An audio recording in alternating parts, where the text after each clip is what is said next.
Nagsimula ang gabi ng ika-23 ng Oktubre tulad ng karaniwang gabi para kay Clara. Matapos ang mahabang shift ng paglilinis ng mga kwarto sa The Peninsula, Manila, umuwi siya sa maliit na apartment na tinitirhan niya kasama ang kanyang pinsan na si Bea at ang kanyang patro na taong gulang na anak na si Angela. Ngunit pagsapit ng 10 ng gabi, nagbago ang lahat. Nagising si Angela na umiiyak. Ang munting katawan niya ay nagiinit dahil sa lagnat. Walang tigil ang pagsusuka.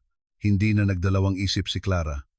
Binalot niya ng kumot ang kanyang anak, tumawag ng taxi, at nagmamadaling pumunta sa pinakamalapit na pampublikong ospital. Ngayon, 11:05 na ng gabi. Karga-karga ni Clara si Angela habang naghihintay sa pediatric emergency room. Kumakabog ng malakas ang kanyang puso. Hindi lamang dahil sa pag-aalala ng isang ina, kundi dahil sa iba pang bagay, isang bagay na hindi niya masabi. Bumalik siya sa lungsod na ito. Ang lungsod kung saan nagsimula ang lahat. Ang lungsod kung saan nagtapos ang lahat. Isang nurse ang lumabas mula sa silid pagsusuri at tinawag ang kanyang pangalan. Tumayo si Clara na nanginginig ang mga binti. Yakap-yakap si Angela sa kanyang dibdib. Mahinang umuungol ang bata. Namumula ang kanyang mga pisngi dahil sa lagnat. Naglakad sila sa puting pasilyo. Ang amoy ng disinfektante ay nagpaduwal sa kanya. Nagpabalik ng mga alaala na sinubukan niyang ibaon sa loob ng 5 taon. Binuksan ng nurse ang pinto ng silid pagsusuri bilang 7. Pumasok si Clara. Nakatuon ang kanyang mga mata sa anak. Hindi pa nakikita ang doktor na nakatalikod at nag-i-examine ng mga papeles. Magandang gabi po. Tuloy po kayo at maupo, sabi ng isang malalim at mainit na boses ng lalaki. Isang boses na mas kilala pa ni Clara kaysa sa sarili niyang boses. Isang boses na bumabagabag sa kanya sa kanyang mga panaginip. Isang boses na pag-aari ng isang multo. Hoy, ikaw na nagugustuhan ang kwentong ito, tulungan mo kaming maabot ang aming target na subscriber. Mag-subscribe sa channel ngayon at i-activate ang notification bell para hindi makaligtaan ang mga pambihirang kwentong tulad nito. Huminto ang mundo. Nanigas si Clara sa gitna ng silid. Hindi siya makahinga, hindi makagalaw, hindi makapag-isip. Humarap ang doktor at nagtama ang kanilang mga mata. Si Miguel, ang lalaking minahal niya ng buong kaluluwa. Ang lalaking ama ng batang karga-karga niya ngayon. Ang lalaking namatay 5 taon na ang nakalipas, maliban na lang pala hindi siya namatay. Narito siya sa kanyang harapan, buhay na buhay. Nakasuot ng puting Amerikana, may stethoscope na nakasabit sa leeg at nakatitig sa kanya ng mga berdeng mata na dati tumitingin sa kanya ng may walang hanggang pag-ibig, pero ngayon ay may ibang bagay sa mga titig na iyon. May pagkalito, pagkamausisa, ngunit walang pagkakakilala. Ma'am, okay lang po ba kayo? Tanong ni Miguel, lumapit sa kanya na may profesional na pag-aalala. Kailangan niyo po bang umupo? Hindi makasagot si Clara. Kusa na lamang tumulo ang mga luha mula sa kanyang mga mata, nang hina ang kanyang mga tuhod. Buhay si Miguel, narito si Miguel, ngunit hindi siya nito naaalala. Ako si Clara, sabi niya ng pautal-utal, mas hinigpitan ang yakap kay Angela. Umiyak ang bata sa kanyang dibdib. Huminahon po kayo. Huminga ng malalim, sabi ni Miguel sa mahinahong boses habang inilalapit ang isang upuan. Naiintindihan ko po na nakaka-stress kapag may sakit ang ating anak. Hayaan niyo po akong tulungan kayo. Dahan-dahang inalalayan ni Miguel si Clara papunta sa upuan. Dumampi ang kanyang kamay sa braso ni Clara at sa sandaling iyon may kakaibang nangyari. Huminto si Miguel.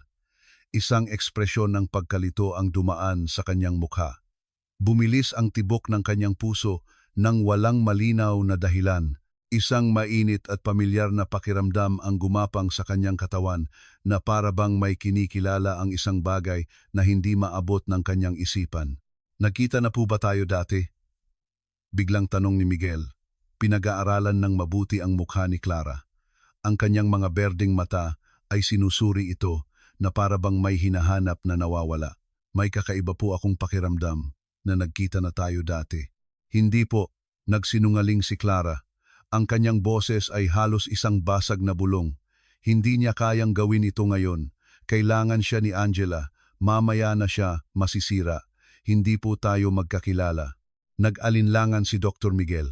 Ang mukha na iyon, ang mga mata na kulay pulot pukyutan na puno ng luha, ay may pinupukaw na malalim sa kanyang dibdib, isang pananabik na walang pangalan.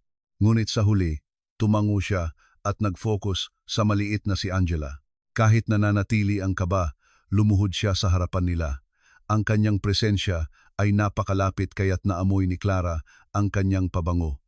Ang parehong pabango na ginagamit niya 5 taon na ang nakalipas. Ang amoy na nagparamdam sa kanya ng kaligtasan, pagmamahal na parang nasa bahay. "Hello, little princess," sabi ni Miguel na may matamis na ngiti para kay Angela. Lumambing ang kanyang boses sa paraang dumurog sa puso ni Clara. "Anong pangalan mo?" "Angela," mahinang bulong ng bata. Ang kanyang malalaking berdeng mata, eksaktong kapareho ng sa kanyang ama, ay tumingin sa kanya nang may pagtitiwala ng isang bata. "Angela," ulit ni Miguel at may kumislap sa kanyang mga mata. Isang emosyon na hindi niya masabi. "Napakagandang pangalan. Puwede ba kitang suriin? Pangako, magiging maingat at mabilis ako." Tumango si Angela at sinimulan ni Miguel ang pagsusuri gamit ang mga dalubhasa ngunit magiliw na kamay. Pinanood siya ni Clara. Bawat galaw ay napakapamilyar, ngunit kasabay nito'y napakalayo. Ito ang lalaking nanumpa na mamahalin siya magpakailanman. Ang lalaking naglagay ng kamay sa kanyang tiyan noong hindi pa ipinapanganak si Angela at nangakong magiging pinakamahusay na ama sa mundo. Ang lalaking ipinagtanggol siya laban sa sarili niyang pamilya at ngayon ay tumitingin sa kanya na parang isang estranghero. "Gaano na po katagal na ganito?" tanong ni Miguel habang sinusuri ang lalamunan ni Angela gamit ang isang flashlight. "Mga 3 oras na po," sagot ni Clara. Sinusubukang panatilihing matatag ang kanyang boses. Mabilis pong tumaas ang lagnat niya at nagsimula siyang magsuka. "May kinain po ba siyang kakaiba ngayon?" "Wala po, yung karaniwang pagkain lang. Okay naman po siya buong araw." Tumango si Miguel. Sinusuri ang mga tainga ng bata. Umangal ng bahagya si Angela at agad niya itong pinakalma. "Sandali na lang, matapang na bata. Ang galing-galing mo." Habang sinusuri ni Miguel ang dibdib ni Angela gamit ang stethoscope, hindi mapigilan ni Clara na pag-aralan ang kanyang mukha. May mga maliliit na pagbabago. Ilang pinong linya sa paligid ng kanyang mga mata na wala dati.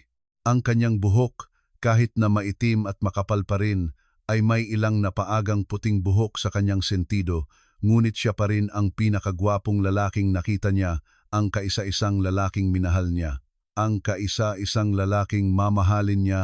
"Mukhang viral infection," paliwanag ni Miguel matapos ang pagsusuri. Umupo siya sa kanyang upuan na nakaharap sa kanila habang nagtatype sa computer. Namamaga ang lalamunan niya. "Pero wala po akong nakikitang senyales ng bacterial infection. Dapat bumaba ang lagnat niya sa loob ng 24 hanggang 48 oras. Magrereseta po ako ng gamot para sa lagnat at para sa pagduduwal." "Seryoso po ba?" tanong ni Clara.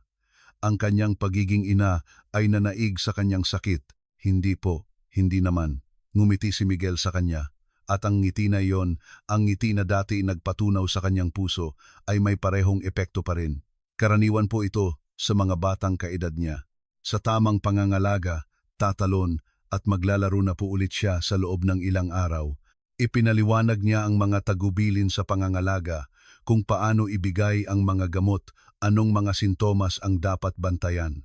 Nakikinig ng mabuti si Clara habang tumatango. Ngunit isang bahagi niya ay nananatili sa nakaraan. Noong ipinangako ng lalaking ito na magkasama nilang aalagaan ang kanilang sanggol, "May mga tanong po ba kayo?" sabi ni Miguel habang iniimprenta ang reseta. "Wala na po. Mukhang naintindihan ko na po lahat," sagot ni Clara. Kinuha ang mga papel na may nanginginig na kamay. Muling tumingin si Miguel sa kanya na may mausisang ekspresyon. "Paumanhin po kung medyo kakatwa ito, pero sigurado po ba kayong hindi pa tayo nagkikita?" Napakapamilyar po talaga ng mukha ninyo sa akin. Kumabog ng malakas ang puso ni Clara. Sa isang sandali, isang saglit lang, pinayagan niya ang sarili niyang mangarap na baka sa isang lugar sa kanyang subconscious, naaalala siya ni Miguel. Baka po marami lang akong kamukha, sabi ni Clara. Pilit na ngumiti habang tumatayo na karga si Angela. Hindi, sabi ni Miguel, nang may lubos na katiyakan. Tumayo rin. Walang karaniwan sa mukha ninyo. Ang komento ay nanatili sa pagitan nila, puno ng hindi masabing kahulugan. Naramdaman ni Clara na kung hindi siya aalis ngayon, tuluyan na siyang masisira. Salamat po, Doc. Magandang gabi po. Mabilis niyang sabi. Papunta sa pinto. Teka, pigil ni Miguel. Iniabot ang isang business card. Ito po ang direct number ko. Kung hindi bumaba ang lagnat niya sa loob ng 48 oras o kung may mapansin kayong nakakabahalang pagbabago, tawagan niyo po ako. Kahit anong oras. Kinuha ni Clara ang card. Nagdikit ang kanilang mga daliri. Muli, ang kislap na iyon. Pareho nilang naramdaman. Tumingin si Miguel sa kanya na may mga matang puno ng mga tanong na walang sagot. Ingatan niyo po ang sarili niyo, malumanay na sabi ni Miguel. Ang kanyang tingin ay nagpapalipat-lipat sa pagitan ni Clara at Angela. May sumikip sa kanyang dibdib nang makita silang umalis. Isang pakiramdam ng pagkawala na hindi niya maipaliwanag. Lumabas si Clara sa ospital na parang robot. Naghihintay sa kanya si Bea sa lobby. Nag-alala ako. Kumusta si Angela? Agad na tanong ng kanyang pinsan. Magiging okay siya, sagot ni Clara na may walang laman na boses. Viral infection lang. Kung ganon, bakit para kang nakakita ng multo? Dahil ganoon na nga, bulong ni Clara. Sa wakas ay malayang bumagsak ang mga luha. Nakita ko si Miguel. Buhay siya, Bea. Buhay siya. At hindi niya ako naaalala. Niyakap siya ni Bea habang tahimik na umiiyak si Clara. Karga-karga ang natutulog niyang anak. Muling nadurog ang kanyang puso. Nang gabing iyon, matapos patulugin si Angela at bigyan ng gamot, umupo si Clara sa maliit na sala ng apartment kasama si Bea. Nagtimpla ang kanyang pinsan ng salabat. Matiyagang naghihintay hanggang sa handa ng magsalita si Clara. Sabihin mo sa akin ang lahat, sabi ni Bea sa wakas at ginawa nga ni Clara. Ikinuwento niya ang tungkol sa pagkikita sa ospital, kung paano hindi siya nakilala ni Miguel, ang surreal na pakiramdam na mapalapit sa lalaking minamahal niya, ngunit kasabay nito'y isang estranghero. Pero paanong nangyari yon? Tanong ni Bea. Sinabi sa iyo ng nanay niya na patay na siya. Pumunta ka ba sa burol? Hindi ako pumunta sa burol, pagtatama ni Clara. Sinabi ni Eleanor na namatay si Miguel dahil sa mga komplikasyon pagkatapos ng aksidente, pero hindi niya ako pinayagang makita siya. Sinabi niya na agad na na-cremate ang katawan niya dahil sa mga medikal na dahilan at pribado ang libing. Pamilya lang. Nagsinungaling sa iyo ang babaeng yon, galit na sabi ni Bea. Nagsinungaling siya sa lahat ng bagay. Naalala ni Clara ang nakakakilabot na pag-uusap na iyon sa ospital, 5 taon na ang nakalipas. 3 araw pagkatapos ng aksidente, natagpuan siya ni Eleanor sa kantina at sinabi sa isang malamig at kalkuladong paraan na namatay si Miguel ng gabing iyon dahil sa hindi inaasahang mga komplikasyon.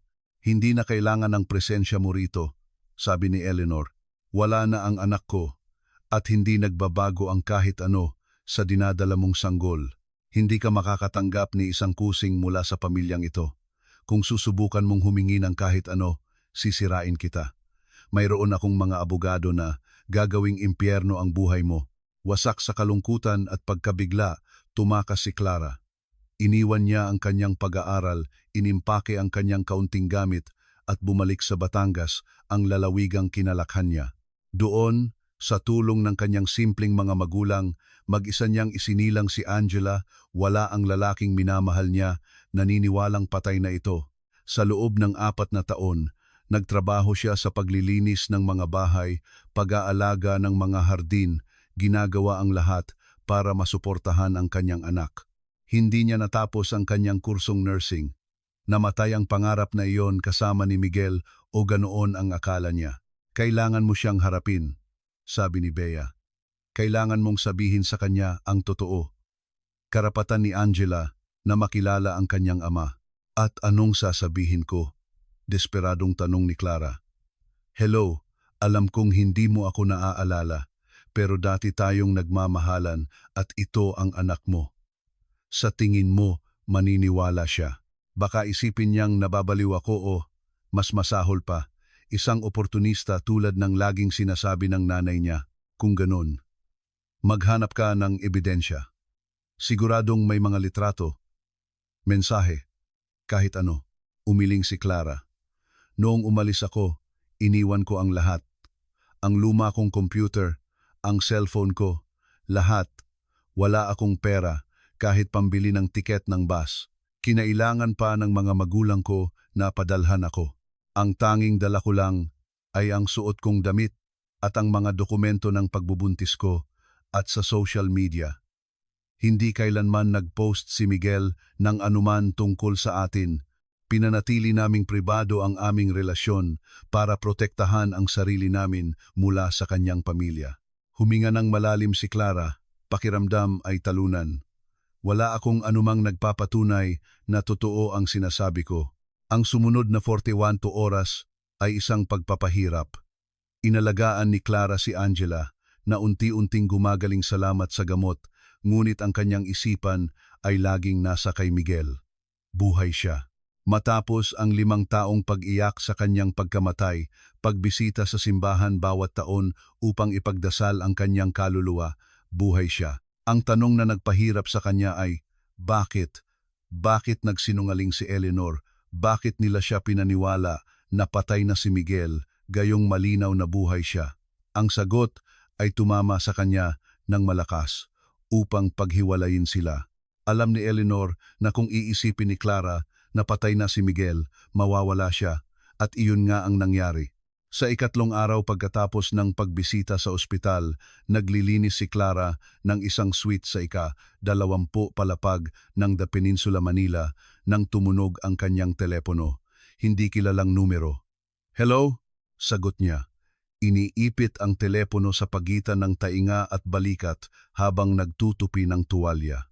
Miss Clara, si Dr. Miguel po ito mula sa PGH. Halos mabitawan ni Clara ang tuwalya. Nagsimulang tumibok nang mabilis ang kanyang puso. Dr. Miguel. Opo.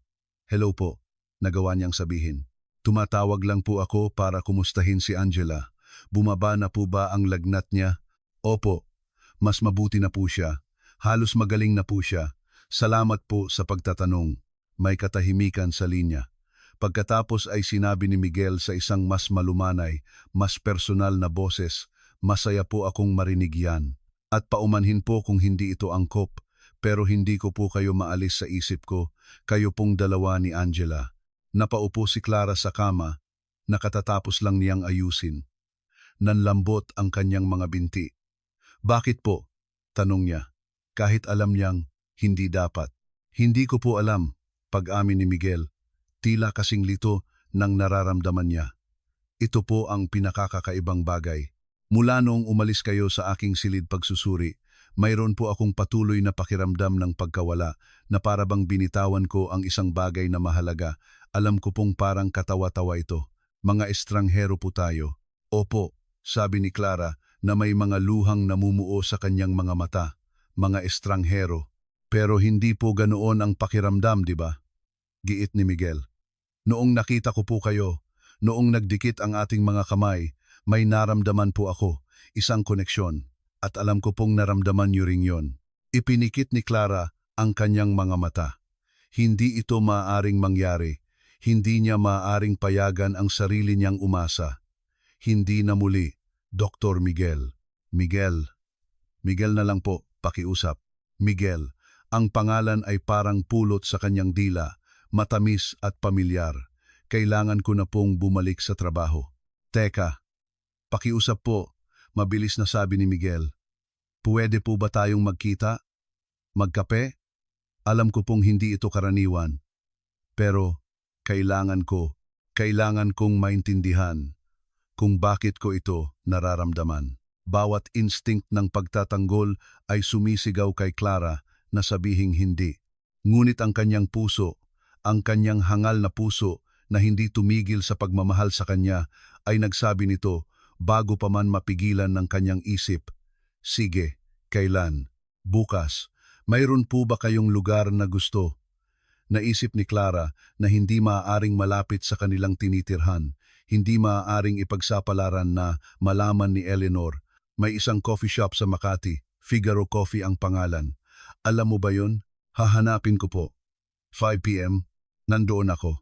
Pagkatapos isara ang telepono, tinitigan ni Clara ang kanyang cellphone. Nag-iisip kung ginawa niya ba ang pinakamalaking pagkakamali sa kanyang buhay o baka lang. Binibigyan siya ng tadhana ng pangalawang pagkakataon. Kinabukasan, nakatayo si Clara sa harap ng kanyang maliit na aparador, hindi alam kung ano ang isusuot. Paano ka mananamit para makipagkita sa tunay mong pag-ibig na hindi ka naaalala? Paano mo ipapakita ang iyong sarili sa harap ng ama ng iyong anak na hindi alam na mayroon siyang anak? Sa huli, pinili niya ang isang simpleng damit na kulay navy blue, ang nag-iisang disenteng damit na mayroon siya. Tumingin siya sa salamin. Nagbago na siya sa loob ng 5 taon. Mas payat ang kanyang mukha. May mga maitim na bilog sa ilalim ng kanyang mga mata mula sa mga gabing walang tulog at mga taon ng pag-aalala. Dala ng kanyang katawan ang mga marka ng pagbubuntis at mabibigat na trabaho.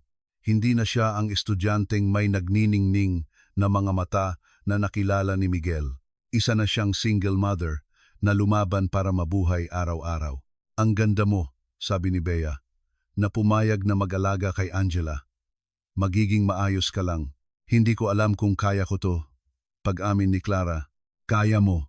Ikaw ang pinakamatatag na babaeng kilala ko. Pinalaki mo ang isang magandang anak ng mag-isa. Nakaligtas ka sa isang nakakawasak na pagkawala. Kaya mo to." Niyakap ni Clara ang kanyang pinsan, nagpapasalamat sa kanyang walang sawang suporta. Pagkatapos ay hinalikan niya si Angela na naglalaro ng kanyang manika sa sahig. "Mommy, saan ka po pupunta?" tanong ni Angela nang may pagka-inosente. "Aasikasuhin lang ni Mommy ang isang mahalagang bagay, anak," sagot ni Clara. "Babalik din agad si Mommy."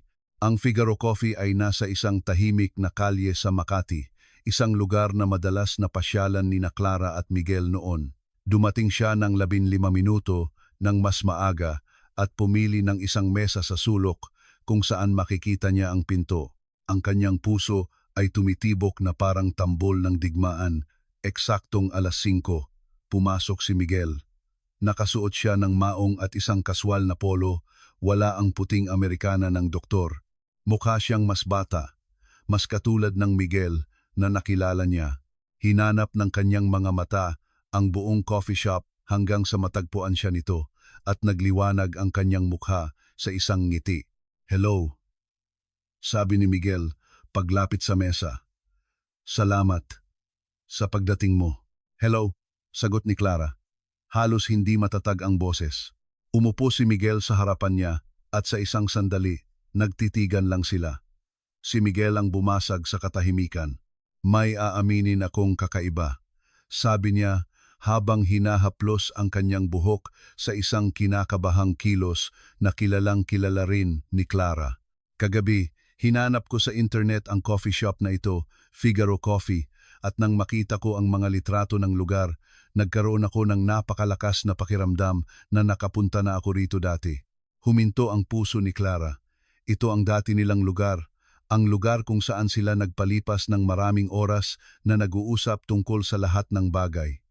Ang lugar kung saan sila nagbahagi ng kanilang unang halik. Ang lugar kung saan nag-propose si Miguel sa kanya gamit ang isang singsing na binili mula sa kanyang unang suweldo bilang isang medical intern. "Maaari," mahinang sabi ni Clara. "Kaya, magkakilala nga tayo dati?" Giit ni Miguel. "Sumandal, pakiusap. Maging tapat ka sa akin." Huminga ng malalim si Clara. Ito na ang sandali. Maaari niyang sabihin ang totoo o patuloy na magsinungaling, ngunit tinitigan niya ang mga berdeng mata na iyon na dating tumingin sa kanya ng may labis na pagmamahal at alam niyang hindi na siya maaaring magsinungaling pa. "Oo," pag-amin niya. "Magkakilala tayo. 5 taon na ang nakalipas." Huminga ng maluwag si Miguel na parang may halong pagkadismaya. Alam kong hindi ako nababaliw. Anong nangyari? Bakit hindi kita naaalala? Naaksidente ka sa kotse. Paliwanag ni Clara, bawat salita ay parang kutsilyo sa kanyang puso. Nagkaroon ka ng amnesia. Sabi ng mga doktor, nawala ang memorya mo sa loob ng 2 taon bago ang aksidente. Diyos ko. Bulong ni Miguel, hinaplos ang kanyang mukha. Ikinuwento sa akin ng nanay ko ang tungkol sa aksidente, pero hindi niya kailanman binanggit na mayroong isang tao, isang mahalagang tao sa buhay ko, na nakalimutan ko. May sariling dahilan ang nanay mo, sabi ni Clara nang may kapaitan. Anong klaseng dahilan? Nag-alinlangan si Clara. Gaano karami ang dapat niyang sabihin? Lahat ba kaagad o unti-unti? Lumapit ang isang waiter at umorder sila. Kape barako para kay Miguel. Salabat para kay Clara. Nang umalis ang waiter, hinawakan ni Miguel ang kamay ni Clara sa ibabaw ng mesa, nagpadala ng kuryente sa kanyang braso. Pakiusap, sabi ni Miguel. Kailangan kong malaman, ano tayo sa isa't isa noon? Tayo ang lahat, sabi ni Clara. Sa wakas ay bumagsak ang mga luha. Nagmamahalan tayo, Miguel. Magpapakasal na sana tayo. Nanigas si Miguel, pinoproseso ang kanyang mga salita. Hinanap ng kanyang mga mata ang mukha ni Clara na para bang doon nakasulat ang katotohanan. Nagmamahalan tayo, ulit niya. At pagkatapos ng aksidente, sinabi sa akin ng nanay mo na, patay ka na, sabi ni Clara. Basag ang boses. 3 araw pagkatapos sa ospital, sinabi niya na namatay ka dahil sa mga komplikasyon. Pinagbawalan niya akong makita ka. Pinalayas niya ako. Ipinagluksa kita sa loob ng 5 taon. Naniniwalang patay ka na hanggang sa gabing iyon sa ospital. Diyos ko. Biglang tumayo si Miguel, nagsimulang maglakad-lakad. Hindi ito maaaring totoo. Hindi gagawin ng nanay ko ang ganoong bagay. Imposible. Ayaw sa akin ng nanay mo sa buhay mo, sabi ni Clara. Nananatiling kalmado kahit na sa loob niya ay nagkakagulo. Iniisip niya na kasama lang kita dahil sa pera mo. Kalokohan yan. Kung nagmamahalan tayo, mahirap ako, Miguel. Mahirap pa rin ako. Nag-aaral ako ng nursing sa isang scholarship. Mula ako sa isang maliit na bayan. Mayaman ang pamilya mo. Akala ng nanay mo, gold digger ako. Huminto si Miguel. Tinitigan siya ng mabuti. At totoo ba? Masakit ang tanong, ngunit naintindihan ni Clara. Hindi siya nito naaalala. May karapatan siyang magduda. Hindi, matatag niyang sabi. Mahal kita. Mahal na mahal kita. Kaya't noong akala ko patay ka na, gusto ko na ring mamatay. Mahal na mahal kita. Kaya iniwan ko ang lahat, ang karera ko, ang mga pangarap ko, ang buhay ko sa lungsod dahil bawat sulok ay nagpapaalala sa iyo at sobrang sakit. Minahal kita noon. At Diyos ko, tulungan mo ako, mahal pa rin kita ngayon. Ang mga salita ay nanatili sa pagitan nila. Tinitigan siya ni Miguel na para bang nakikita siya sa unang pagkakataon. Tunay na nakikita siya. Kung ganoon tayo nagmamahalan, sabi ni Miguel nang mahina. Bumalik sa pagkakaupo. Bakit hindi mo ako ipinaglaban? Bakit ka umalis noong sinabi ng nanay ko na patay na ako? Dahil wasak ako. Sagot ni Clara. Dahil mag-isa ako at takot, at dahil huminto siya, alam na babaguhin ito ang lahat. Dahil ano? Giit ni Miguel. Dahil buntis ako sa anak mo. Ang katahimikan na sumunod ay nakakabingi. Tinitigan siya ni Miguel nang hindi kumukurap, pinoproseso ang bombang sumabog sa pagitan nila. Si Angela, bulong niya sa wakas. Si Angela, ang anak ko. Hindi iyon isang tanong, iyon ay isang realisasyon. Tumango si Clara. Malayang tumutulo ang luha sa kanyang mga pisngi. May anak ako, sabi ni Miguel. Puno ng pagkamangha ang boses. May anak akong 4 na taong gulang at hindi ko alam. Muli siyang tumayo, ngunit ngayon ay naglakad patungo sa pinto ng coffee shop. Sa isang nakakatakot na sandali, inakala ni Clara na aalis siya, na iiwan siya doon. Ngunit kailangan lang ni Miguel ng hangin. Tumayo siya sa pasukan, Huminga ng malalim, sinusubukang iproseso ang impormasyong bumaligtad sa kanyang mundo. Naghintay si Clara, binigyan siya ng espasyo, tahimik na nagdarasal na sana'y hindi siya nito kamuhian, hindi isipin ang pinakamasama tungkol sa kanya. Sa wakas, bumalik si Miguel, hinawakan ang parehong kamay ni Clara sa kanyang mga kamay at tinitigan siya ng may mga matang puno ng emosyon. Ang mga mata niya, sabi niya, ang mga mata ni Angela. Mga mata ko. Nakita ko iyon sa ospital, pero hindi ko naikonekta. Anak mo siya, kumpirma ni Clara. At napakabuti niya, Miguel. Matalino siya at mabait at matatag. Sobrang kamukha mo siya na minsan masakit siyang tingnan. Bakit hindi mo ako hinanap? Tanong ni Miguel. Noong nalaman mong buhay ako, bakit hindi mo agad sinabi sa akin sa ospital? Nagulat ako, pag-amin ni Clara, at natakot ako. Hindi ko alam kung paano ka nagbago sa loob ng 5 taon. Hindi ko alam kung ikaw pa rin ang lalaking nakilala ko. Hindi ko alam kung maniniwala ka sa akin o iisipin mong sinusubukan kong i-frame ang isang matagumpay na doktor sa isang anak na hindi sa kanya. May mga mata ko si Angela, sabi ni Miguel na may maliit na ngiti. Iyon lang ang ebidensyang kailangan ko. Pero kung gusto mo, pwede tayong magpa-DNA test. Hindi dahil nagdududa ako sa iyo, kundi para sa legal na dokumentasyon. Sige, pumayag si Clara. Natahimik si Miguel sandali. Ang kanyang hinlalaki ay walang kamalay-malay na hinahaplos ang likod ng kamay ni Clara. Isang kilos na napakapamilyar, napakakanya. Kailangang pigilan ni Clara ang paghikbi. Kuwentuhan mo ako tungkol sa kanya, sabi ni Miguel sa wakas. Kuwentuhan mo ako tungkol sa anak ko, at ginawa nga ni Clara. Ikinuwento niya ang tungkol sa kanyang pagbubuntis, kung paano siya nanganak ng mag-isa sa isang pampublikong ospital sa Batangas na ang nanay niya lang ang humahawak sa kanyang kamay. Ikinuwento niya ang tungkol sa mga unang hakbang ni Angela, ang kanyang mga unang salita. Nagsalita siya tungkol sa kung paano mahilig si Angela sa mga fairy tale at mga hayop. Kung paano niya gustong maging doktor paglaki kahit hindi niya alam na doktor ang kanyang ama. Ikinuwento niya ang tungkol sa mga mahihirap na gabi, ang mga pagkakataong kailangan niyang pumili sa pagitan ng pagbili ng pagkain o pagbabayad ng upa. Ikinuwento niya ang lahat. Nakinig si Miguel na may luha sa kanyang mga mata, pinoproseso ang 5 taon ng buhay na nawala. Patawarin mo ako, sabi niya nang matapos si Clara. Patawarin mo ako na wala ako roon. Patawarin mo ako na kinailangan mong pagdaanan ang lahat ng iyon ng mag-isa. Hindi mo kasalanan, sabi ni Clara. Hindi mo hiningi ang aksidenteng iyon. Hindi mo hiningi ang amnesia, pero ang nanay ko. Tumigas ang panga ni Miguel. Alam ng nanay ko, tungkol sa iyo, tungkol sa sanggol. At sinabi niya sa iyo na patay na ako. Inilayo niya ako sa sarili kong anak. Matagal ko siyang kinamuhian, pag-amin ni Clara. Pero napagtanto ko na, ang galit ay lason lang sa aking sarili. Kaya nagpasya akong mag-focus kay Angela, bigyan siya ng pinakamagandang buhay na kaya kong ibigay. Kahanga-hanga ka, sabi ni Miguel nang may taos-pusong paghanga. Pinalaki mo ang ating anak ng mag-isa, nagtrabaho ng husto, isinakripisyo ang sarili mong mga pangarap.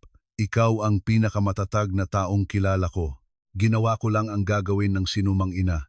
Hindi, giit ni Miguel. Hindi lahat ng ina. Pinili mong panatilihin siya noong nag-alok ang nanay ko ng pera para ipalaglag mo siya, tama? Tumango si Clara. Pinili mong lumaban noong mas madaling sumuko. Kahanga-hanga ka, Clara. Ang pangalan niya sa labi ni Miguel ay nagpatibok ng mabilis sa kanyang puso. Anong mangyayari ngayon? Tanong ni Clara. Saan tayo pupunta mula rito? Natahimik si Miguel, nag-iisip. Gusto kong makilala ang anak ko. Gusto kong maging bahagi ng buhay niya kung papayagan mo ako. At gusto ko, huminto siya, maingat na pinipili ang kanyang mga salita. Gusto kitang makilala ulit.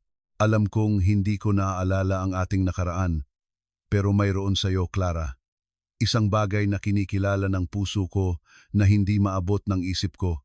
Hindi papayag ang nanay mo, babala ni Clara.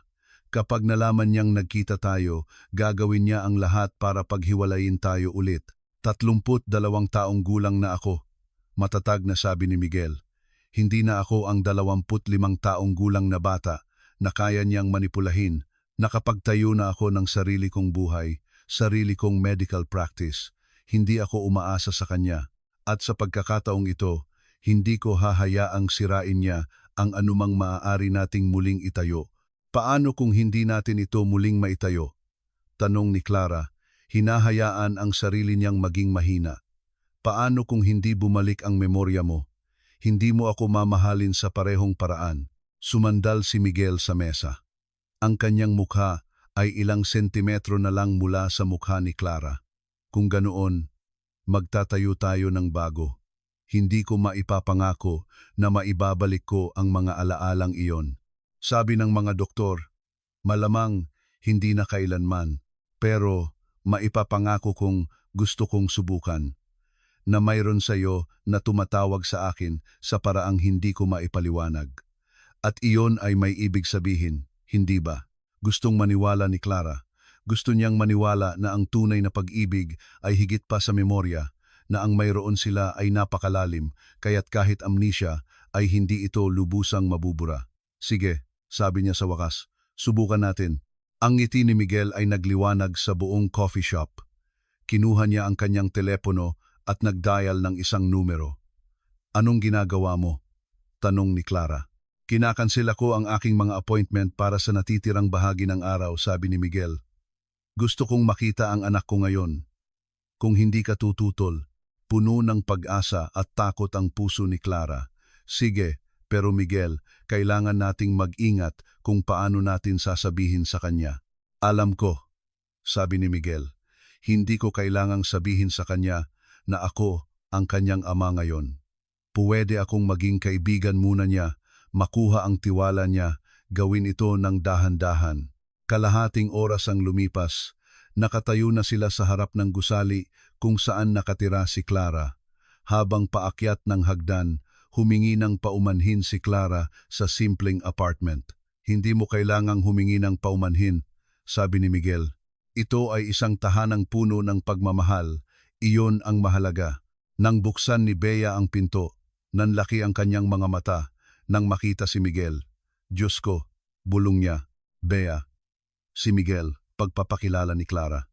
Miguel, ang pinsan kong si Bea. Kinamayan ni Bea si Miguel nang may pagkailang. Hindi ko alam na isasama mo siya. Nagbago ang plano, sabi ni Clara na may maliit na ngiti. Mami! Tumakbo si Angela kay Clara, niyakap ang kanyang mga binti. Pagkatapos ay nakita niya si Miguel at nahihiyang nagtago sa likod ng kanyang ina. Lumuhod si Miguel para maging kapantay niya. Puno ng emosyon ang kanyang mukha nang makita ang kanyang anak sa isang konteksto na hindi ospital. Hello Angela, naaalala mo ba ako? Ako, yung doktor na sumuri sa iyo noong masama ang pakiramdam mo. Tinitigan siya ni Angela ng malalaking mata, kapareho ng sa kanya. Dahan-dahan siyang tumango. Mas mabuti na ba ang pakiramdam mo? Tanong ni Miguel sa malumanay na boses. Opo. Sagot ni Angela sa maliit na boses. Binigyan po ako ni Mami ng gamot at hindi na po masakit ang tiyan ko. Masayang-masaya akong marinig yan. Inaalagaan ka ng mabuti ng Mami mo, no? Masiglang tumango si Angela. Si Mami po ang the best. Ngumiti si Miguel, tinitigan si Clara nang may mga matang puno ng pagmamahal. Sang-ayon ako. Napaka-espesyal ng Mami mo. Sa sumunod na 2 oras, nakipaglaro si Miguel kay Angela. Nagbasa ng mga kuwento, nagtayo ng tore gamit ang mga building blocks at nakinig sa kanyang mga kuwento tungkol sa kanyang paboritong manika. Pinanood sila ni na Clara at Bea mula sa kusina habang naghahanda ng tsaa. Hindi ako makapaniwalang narito siya, bulong ni Bea. Hindi ako makapaniwalang buhay siya. Ako rin. Pag-amin ni Clara, pinapanood si Miguel na patawanin si Angela, parang panaginip. Anong gagawin mo tungkol sa nanay niya? Hindi ko alam, pero sabi ni Miguel siya na ang bahala. Na sa pagkakataong ito, magiging iba. Sana tama ka. Dahil kung susubukan ka ulit saktan ng masamang babaeng yon, alam ko, sabi ni Clara. Pero kailangan kong maniwala na sa pagkakataong ito, mayroon tayong pagkakataon para kay Angela. Kung hindi man para sa akin. Nang sa wakas ay naghanda nang umalis si Miguel, kusang loob siyang niyakap ni Angela. Natigilan si Miguel sandali, pagkatapos ay niyakap ng mahigpit ang kanyang anak, ipinikit ang kanyang mga mata na para bang gusto niyang iukit ang sandaling ito sa kanyang memorya, magpakailanman. Babalik ka po, Tito Doktor? Tanong ni Angela. Kung papayag si mami mo, gusto ko talagang bumalik. Sagot ni Miguel, tinitigan si Clara. Puwede kang bumalik kahit kailan, sabi ni Clara. Sa pinto, huminto si Miguel. Salamat, mahina niyang sabi. Salamat sa pagpapanatili sa kanya, sa pagpapalaki sa kanya ng napakatatag. Hindi ko alam kung paano magsisimulang magpasalamat sa iyo. Siya ang pasasalamat mo, sabi ni Clara. Siya ang pinakamagandang bahagi nating dalawa. Kinuha ni Miguel ang kamay ni Clara at hinalikan ito ng marahan. Isang simpleng kilos, ngunit puno ng pangako. Day off ko bukas, sabi niya. Puwede ba tayong gumawa ng isang bagay na magkasama? Tayong tatlo. Baka pumunta sa parke. Siguradong magugustuhan ni Angela. At ikaw? Gusto mo ba? Ngumiti si Clara. Pinayagan ang sarili niyang makaramdam ng pag-asa sa unang pagkakataon sa loob ng 5 taon. Oo, gusto ko. Ang mga sumunod na araw ay pinaghalong kaligayahan at pag-iingat. Araw-araw dumadalaw si Miguel, ginugugol ang oras kay Angela, kilalanin siya, nahuhulog ang loob sa kanyang anak. Ngunit ginugugol din niya ang oras kay Clara, nagtatanong tungkol sa kanilang nakaraan, nakikinig sa mga kwento tungkol sa kanilang relasyon, sinusubukang ibalik ang nawala. Isang hapon, habang natutulog si Angela, nakaupo sina Miguel at Clara sa maliit na balkonahe ng apartment. Pumunta ako sa ospital kanina, sabi ni Miguel. Sinuri ko ang aking medical records mula sa aksidente at tama ka, nawala ang 2 taon ng memorya ko. Pero may iba pa. Nakahanap ako ng mga tala mula sa mga unang linggo pagkatapos ng aksidente. Sinabi ng nanay ko sa mga doktor na walang sinumang mahalaga sa buhay ko, na single ako at walang karelasyon. Siyempre, ginawa niya yon. Nakahanap din ako ng isang bagay na interesante. Sa mga unang linggo, bago tumigas ang amnesia, tila palagi akong bumabanggit ng isang pangalan. Anong pangalan? Tanong ni Clara, kahit alam na ng puso niya. Clara, sabi ni Miguel. Tinitigan siya ng mabuti. Palagi kong hinahanap si Clara at sa tuwing ginagawa ko yon, sinasabi ng nanay ko na nalilito lang ako. Epekto daw ng gamot. Napuno ng luha ang mga mata ni Clara. Hinahanap mo ako? Isang bahagi ko ay laging hinahanap ka, sabi ni Miguel. Hinawakan ang kanyang kamay. Sa loob ng 5 taon, may puwang sa dibdib ko, na para bang may mahalagang nawawala.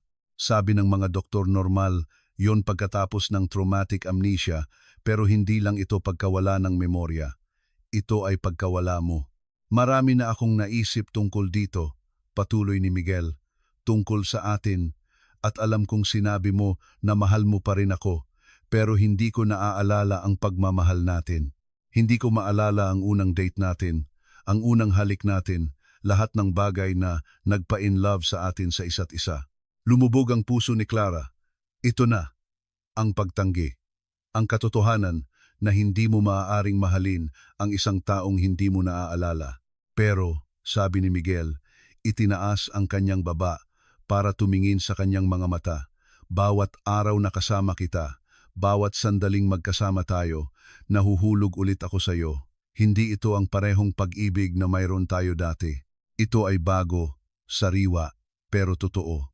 Clara, ito ay kasing totoo ng anumang naramdaman ko. Talaga? Bulong ni Clara, halos hindi makapaniwala. Talaga? Kumpirma ni Miguel. Hindi ko alam kung anong mangyayari sa nanay ko. Hindi ko alam kung paano natin haharapin ang lahat ng komplikasyong ito. Pero alam kong gusto kong subukan ito. Gusto kong maging ama ni Angela. Gusto kong mapunta sa buhay mo. Gusto kong makita kung saan tayo dadalhin nito. Ibinagsak ni Clara ang sarili sa kanyang mga bisig at niyakap siya ng mahigpit ni Miguel, nilalanghap ang kanyang amoy.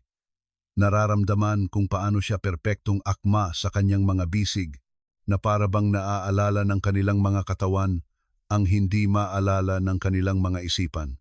Naghalikan sila at parang umuwi sa bahay, pagkatapos ng isang mahabang paglalakbay, pamilyar at bago sa parehong oras. Ito ang lahat ng pinangarap ni Clara, at higit pa, mahal kita, bulong niya sa kanyang mga labi. Hindi ako tumigil sa pagmamahal sa iyo. Kung ganon, tulungan mo akong maalala, sabi ni Miguel. Hindi sa mga nawawalang memorya, kundi sa mga bago, tulungan mo akong mahulog sa iyo araw-araw. Ngunit ang kanilang bulan ng kaligayahan ay hindi maaaring magtagal magpakailanman. Isang linggo ang lumipas, habang bumibisita si Miguel, tumunog ang kanyang telepono. Si Mama. Kailangan kong sagutin, sabi ni Miguel na may maasim na mukha. Walang tigil siyang tumatawag. Sige, sabi ni Clara. Kahit na kinakabahan, lumayo si Miguel sa balkonahe para makipag-usap. Nakita ni Clara ang pagbabago ng kanyang ekspresyon mula sa neutral patungo sa tensyonado patungo sa galit na galit. Hindi, Ma, sabi ni Miguel sa malakas na boses. Hindi ko ito pag-uusapan sa telepono. Hindi mo yan problema. Dahil nasa hustong gulang na ako at kaya kong gumawa ng sarili kong mga desisyon. Pupuntahan kita bukas at mag-uusap tayo ng personal. Isinara niya ang telepono at bumalik sa loob. Ang kanyang mukha ay isang maskara ng pinipigilang galit. Paano niya nalaman? Tanong ni Clara. Hindi ko alam, sabi ni Miguel. Pero alam niyang nagkita na tayo. Iniuutos niyang pumunta ako sa bahay ng pamilya bukas. Pupunta ka? Oo, sabi ni Miguel nang may determinasyon. Pero hindi mag-isa. Sasama ka sa akin. Oras na para harapin natin ito nang magkasama. Tumibok ng may takot ang puso ni Clara. Miguel, hindi ako sigurado kung magandang ideya yan. Galit sa akin ang nanay mo at oras na para maintindihan niya na hindi iyon mahalaga. Na ikaw at si Angela ang pamilya ko ngayon. Na hindi na niya ako makokontrol.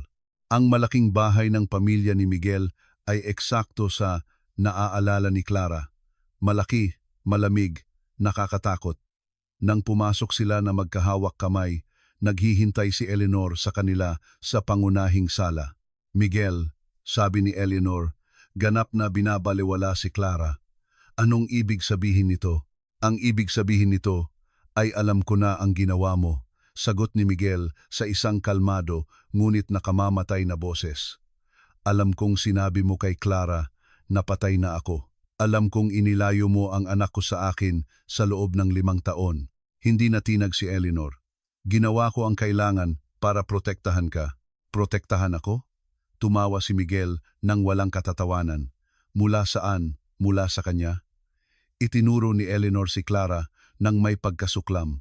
Mula sa gold digger na pera mo lang ang gusto. Hindi kailanman humingi ng ni isang kusing si Clara mula sa akin, sabi ni Miguel. Pinalaki niya ang ating anak ng mag-isa nang walang anumang tulong, nang hindi humihingi ng anuman mula sa akin. Nagtrabaho siya bilang kasambahay para suportahan siya. Paanong naging gold digger siya dahil doon? Dahil ngayong alam niyang buhay ka, narito siya, sagot ni Eleanor. Inaangkin na anak mo ang bata. Naghahanap ng suportang pinansyal. Anak ko ang batang iyon, sabi ni Miguel. May mga mata ko siya. Ang ngiti ko, kahit ang ugali kong kagatin ang labi kapag nag-iisip. Anak ko siya at mahal ko siya. Miguel, nawalan ka ng memorya, sabi ni Eleanor, nagbago ng taktika. Kahit anong sabihin sa iyo ng babaeng ito, maniniwala ka. Paano mo malalaman na totoo ngang may relasyon kayo? Dahil bawat instinct sa katawan ko ang nagsasabi sa akin, sagot ni Miguel. Dahil kapag hinahawakan ko siya, may nararamdaman akong hindi ko maipaliwanag. Dahil kapag kasama ko siya, pakiramdam ko sa wakas, natagpuan ko na ang nawawalang piraso sa buhay ko. Tinitigan ni Eleanor si Clara nang may purong pagkamuhi. Ginawa mo to. Minanipula mo siya noon at minamanipula mo siya ngayon. Hindi, sabi ni Clara, natagpuan ang kanyang boses at tapang. Minahal ko siya. Minahal ko siya ng buong kaluluwa ko. At noong akala ko patay na siya, isang bahagi ko ang namatay kasama niya. Hindi ako naparito para sa pera niya. Pumunta ako sa lungsod na ito para maghanap ng trabaho. Ang pagkikita namin ni Miguel ay nagkataon lang. Hindi ako naniniwala sa nagkataon lang, sabi ni Eleanor. Maniniwala ka man o hindi, sabi ni Miguel, wala na akong pakialam. Gusto kong malaman mo ito, ma. Si Clara at si Angela ay pamilya ko. Magiging bahagi ako ng buhay nila.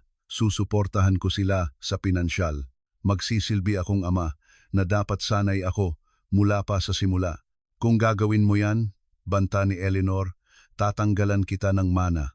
Gawin mo, sabi ni Miguel nang walang pag-aalinlangan. Hindi ko na kailangan ang pera mo. May sarili akong practice, sarili kong tagumpay. Itinayo ko ito ng mag-isa nang walang tulong mo. Kaya sige, ipamana mo ang yaman mo sa kung kanino mo gusto. Wala akong pakialam. Nawalan ng salita si Eleanor sa unang pagkakataon sa kanyang buhay. Pero ang hindi mo gagawin, patuloy ni Miguel, ay ang ilayo ako sa aking anak. Kung susubukan mo, pupunta ako sa media. Sasabihin ko sa mundo kung paano ka nagsinungaling sa isang buntis tungkol sa aking pagkamatay. Kung paano mo inilayo ang isang apo sa kanyang ama. Sa tingin mo, paano makakaapekto iyon sa iyong mahalagang reputasyon? Namula sa galit ang mukha ni Eleanor. Hindi mo gagawin yan. Subukan mo ako at tingnan natin, sabi ni Miguel. Binibigyan kita ng pagpipilian, ma. Maaari mong tanggapin sina Clara at Angela na maging bahagi ng aming buhay ng may dangal o maaari mo kaming itakwil at mawawala sa iyo ang iyong kaisa-isang anak magpakailanman. Ikaw ang pumili. Sa mga salitang iyon, hinawakan ni Miguel ang kamay ni Clara at lumabas sila sa malaking bahay. Iniwan si Eleanor na natigilan. Sa kotse, sa wakas ay nakahinga si Clara. Grabe yon. Matagal na dapat ginawa yon, sabi ni Miguel. Dapat ganito ko siya hinarap, 5 taon na ang nakalipas noong tinanggihan niya tayo. Baka kung ginawa ko, hindi nangyari ang lahat ng ito. Hindi natin alam yon, sabi ni Clara. Maaaring nangyari pa rin ang aksidente. Maaari. Pero kahit papaano, nakilala sana ni Angela ang kanyang ama.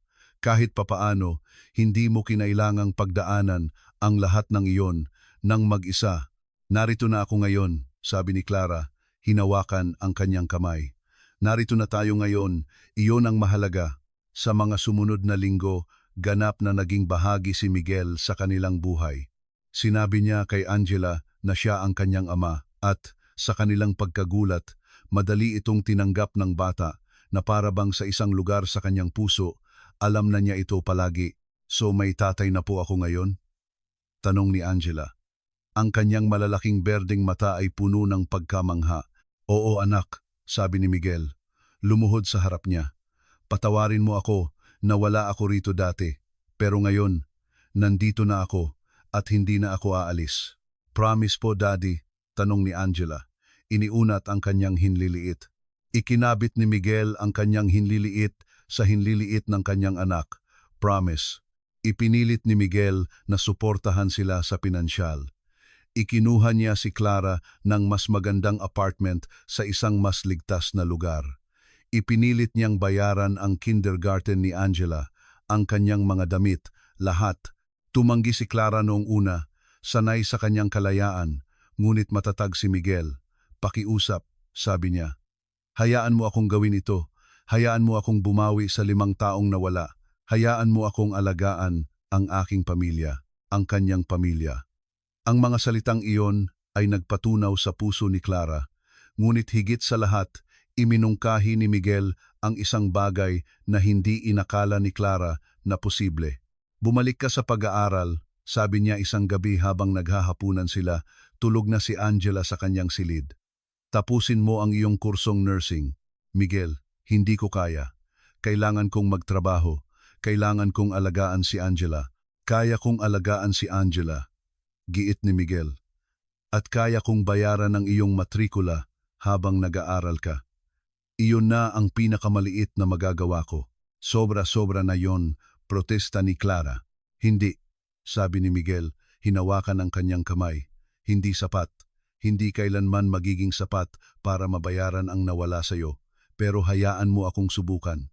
Hayaan mo akong tulungan kang abutin muli ang iyong mga pangarap. May luha sa kanyang mga mata. Pumayag si Clara. 6 na buwan ang lumipas. Bumalik si Clara sa University of the Philippines, Manila, muling nag-aaral ng nursing. Mahirap pagsabay ng pag-aaral, ang oras kay Angela at ang kanyang umuusbong na relasyon kay Miguel. Ngunit masaya siya, mas masaya kaysa sa naramdaman niya sa loob ng maraming taon. Dahan-dahan ang pagbuo ni na Miguel at Clara ng kanilang relasyon. Sa pagkakataong ito, niligawan niya siya ng maayos, may mga hapunan, bulaklak, romantikong paglalakad iba sa dati, ngunit maganda rin. Nagtayo sila ng bago ng magkasama. Isang gabi, habang naglalakad sila sa Ayala Triangle Gardens, ang parehong lugar kung saan sila unang naghalikan 6 na taon na ang nakalipas, huminto si Miguel sa ilalim ng isang puno. Anong problema? Tanong ni Clara. Sinabi mo na dito ako nag-propose sa'yo, sabi ni Miguel. Eksakto sa lugar na ito. Oo, kumpirma ni Clara. Nagsimulang bumilis ang tibok ng kanyang puso sa ilalim ng punong ito. Eksakto dito. Hindi ko maalala ang sandaling iyon, sabi ni Miguel at may kalungkutan sa kanyang boses. Hindi ko maalala kung paano ako nag-propose sa iyo. Anong sinabi ko? Anong naramdaman ko? Pero alam ko kung ano ang nararamdaman ko ngayon. Lumuhod siya. Inilabas ang isang maliit na kahon ng pelos mula sa kanyang bulsa. Napatakip si Clara sa kanyang bibig. Tumatakbo na ang mga luha. Clara, sabi ni Miguel, binuksan ang kahon para ipakita ang isang magandang singsing na may diamante. Hindi ko maibibigay sa iyo ang nakaraan. Hindi ko maibabalik ang mga taong nawala, pero maibibigay ko sa iyo ang hinaharap. Pakasalan mo ako, hindi dahil sa kung sino tayo dati, kundi dahil sa kung sino tayo ngayon, dahil mahal kita. Nahuhulog ako sa iyo ulit araw-araw bawat sandali, at gusto kong patuloy na mahulog sa iyo sa buong buhay ko. Oo, hikbi ni Clara. Oo, oo, 1,000 beses oo. Isinuot ni Miguel ang singsing sa kanyang daliri at hinalikan siya sa ilalim ng mga bituin, eksakto tulad ng ginawa niya 6 na taon na ang nakalipas. Lumilikha ng mga bagong alaala para palitan ang mga nawala. Nang gabing iyon, matapos silang bumalik sa apartment at mahimbing nang natutulog si Angela, magkatabing umupo sina Clara at Miguel sa maliit na sofa. Magkahawak ang kanilang mga kamay. Nagniningning ang bagong singsing sa daliri ni Clara. Ang katahimikan na bumabalot sa kanila ay hindi awkward, kundi puno ng kahulugan. Ang katahimikan ng 2 taong muling natagpuan ang inakala nilang nawala na magpakailanman. Hindi pa rin ako makapaniwalang totoo ito, bulong ni Clara. Tinitigan ang singsing sa kanyang daliri. Minsan, natatakot ako na baka panaginip lang ito at magigising akong mag-isa ulit. Itinaas ni Miguel ang kanyang kamay at marahang hinalikan ang kanyang mga daliri. Totoo ito. Totoo ako at hindi ako aalis. Paano natin sasabihin kay Angela? Tanong ni Clara. Ibig kong sabihin, alam na niyang ikaw ang kanyang ama.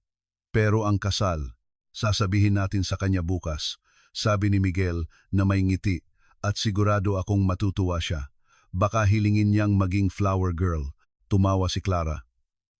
Isang tunog na napakalaya at masaya, isang tunog na matagal na niyang hindi naririnig mula sa kanyang sarili. Siguradong hihilingin niya ang pinakamaningning na damit. Kahit anong gusto niya, sabi ni Miguel. Kahit anong gusto ninyong dalawa, ibibigay ko ang lahat. Kinabukasan ng umaga, nang magising si Angela at tumakbo sa hapagkainan para mag-agahan, natagpuan niya ang kanyang mga magulang na naghihintay sa kanya na may mahiwagang ngiti. Anong meron? Tanong ni Angela na may mausisang mata. Bakit po kayong ngumingiti? Mommy at Daddy. Nagkatinginan sina Clara at Miguel. Pagkatapos ay lumuhod si Miguel sa harap ng kanyang anak. Angela, may mahalagang sasabihin si Daddy. Ano po yon? Nanlaki ang malalaking berdeng mata sa pag-aabang. Magpapakasal kami ni Mami. Sabi ni Miguel, magiging opisyal na pamilya na tayo. Anong sa tingin mo? Sa isang sandali, tinitigan lang sila ni Angela. Pagkatapos ay ngumiti siya ng napakalawak. Talaga po, sigaw niya, tumalon sa yakap ni Miguel. Magiging totoong pamilya na po tayo. Parang sa fairy tale. Parang sa fairy tale, kumpirma ni Clara, sumali sa yakap ng pamilya. At ikaw ang magiging pinakamagandang flower girl. Gusto ko po ng maningning na damit. Sigaw ni Angela, eksakto sa hula ni Clara. At korona, puwede po ba akong magsuot ng korona? Siyempre puwede, sabi ni Miguel, tumatawa. Ang aking munting prinsesa ay nararapat sa isang korona. Ang mga sumunod na araw ay puno ng paghahanda sa kasal. Bagaman nagkasundo sina Clara at Miguel na magkaroon ng isang simple at pribadong seremonya, marami pa rin kailangang ayusin. Masiglang kinuha ni Bea ang papel bilang hindi opisyal na coordinator, tinutulungan si Clara sa pagpili ng damit, pag-aayos ng catering at pag-contact sa mga kamag-anak.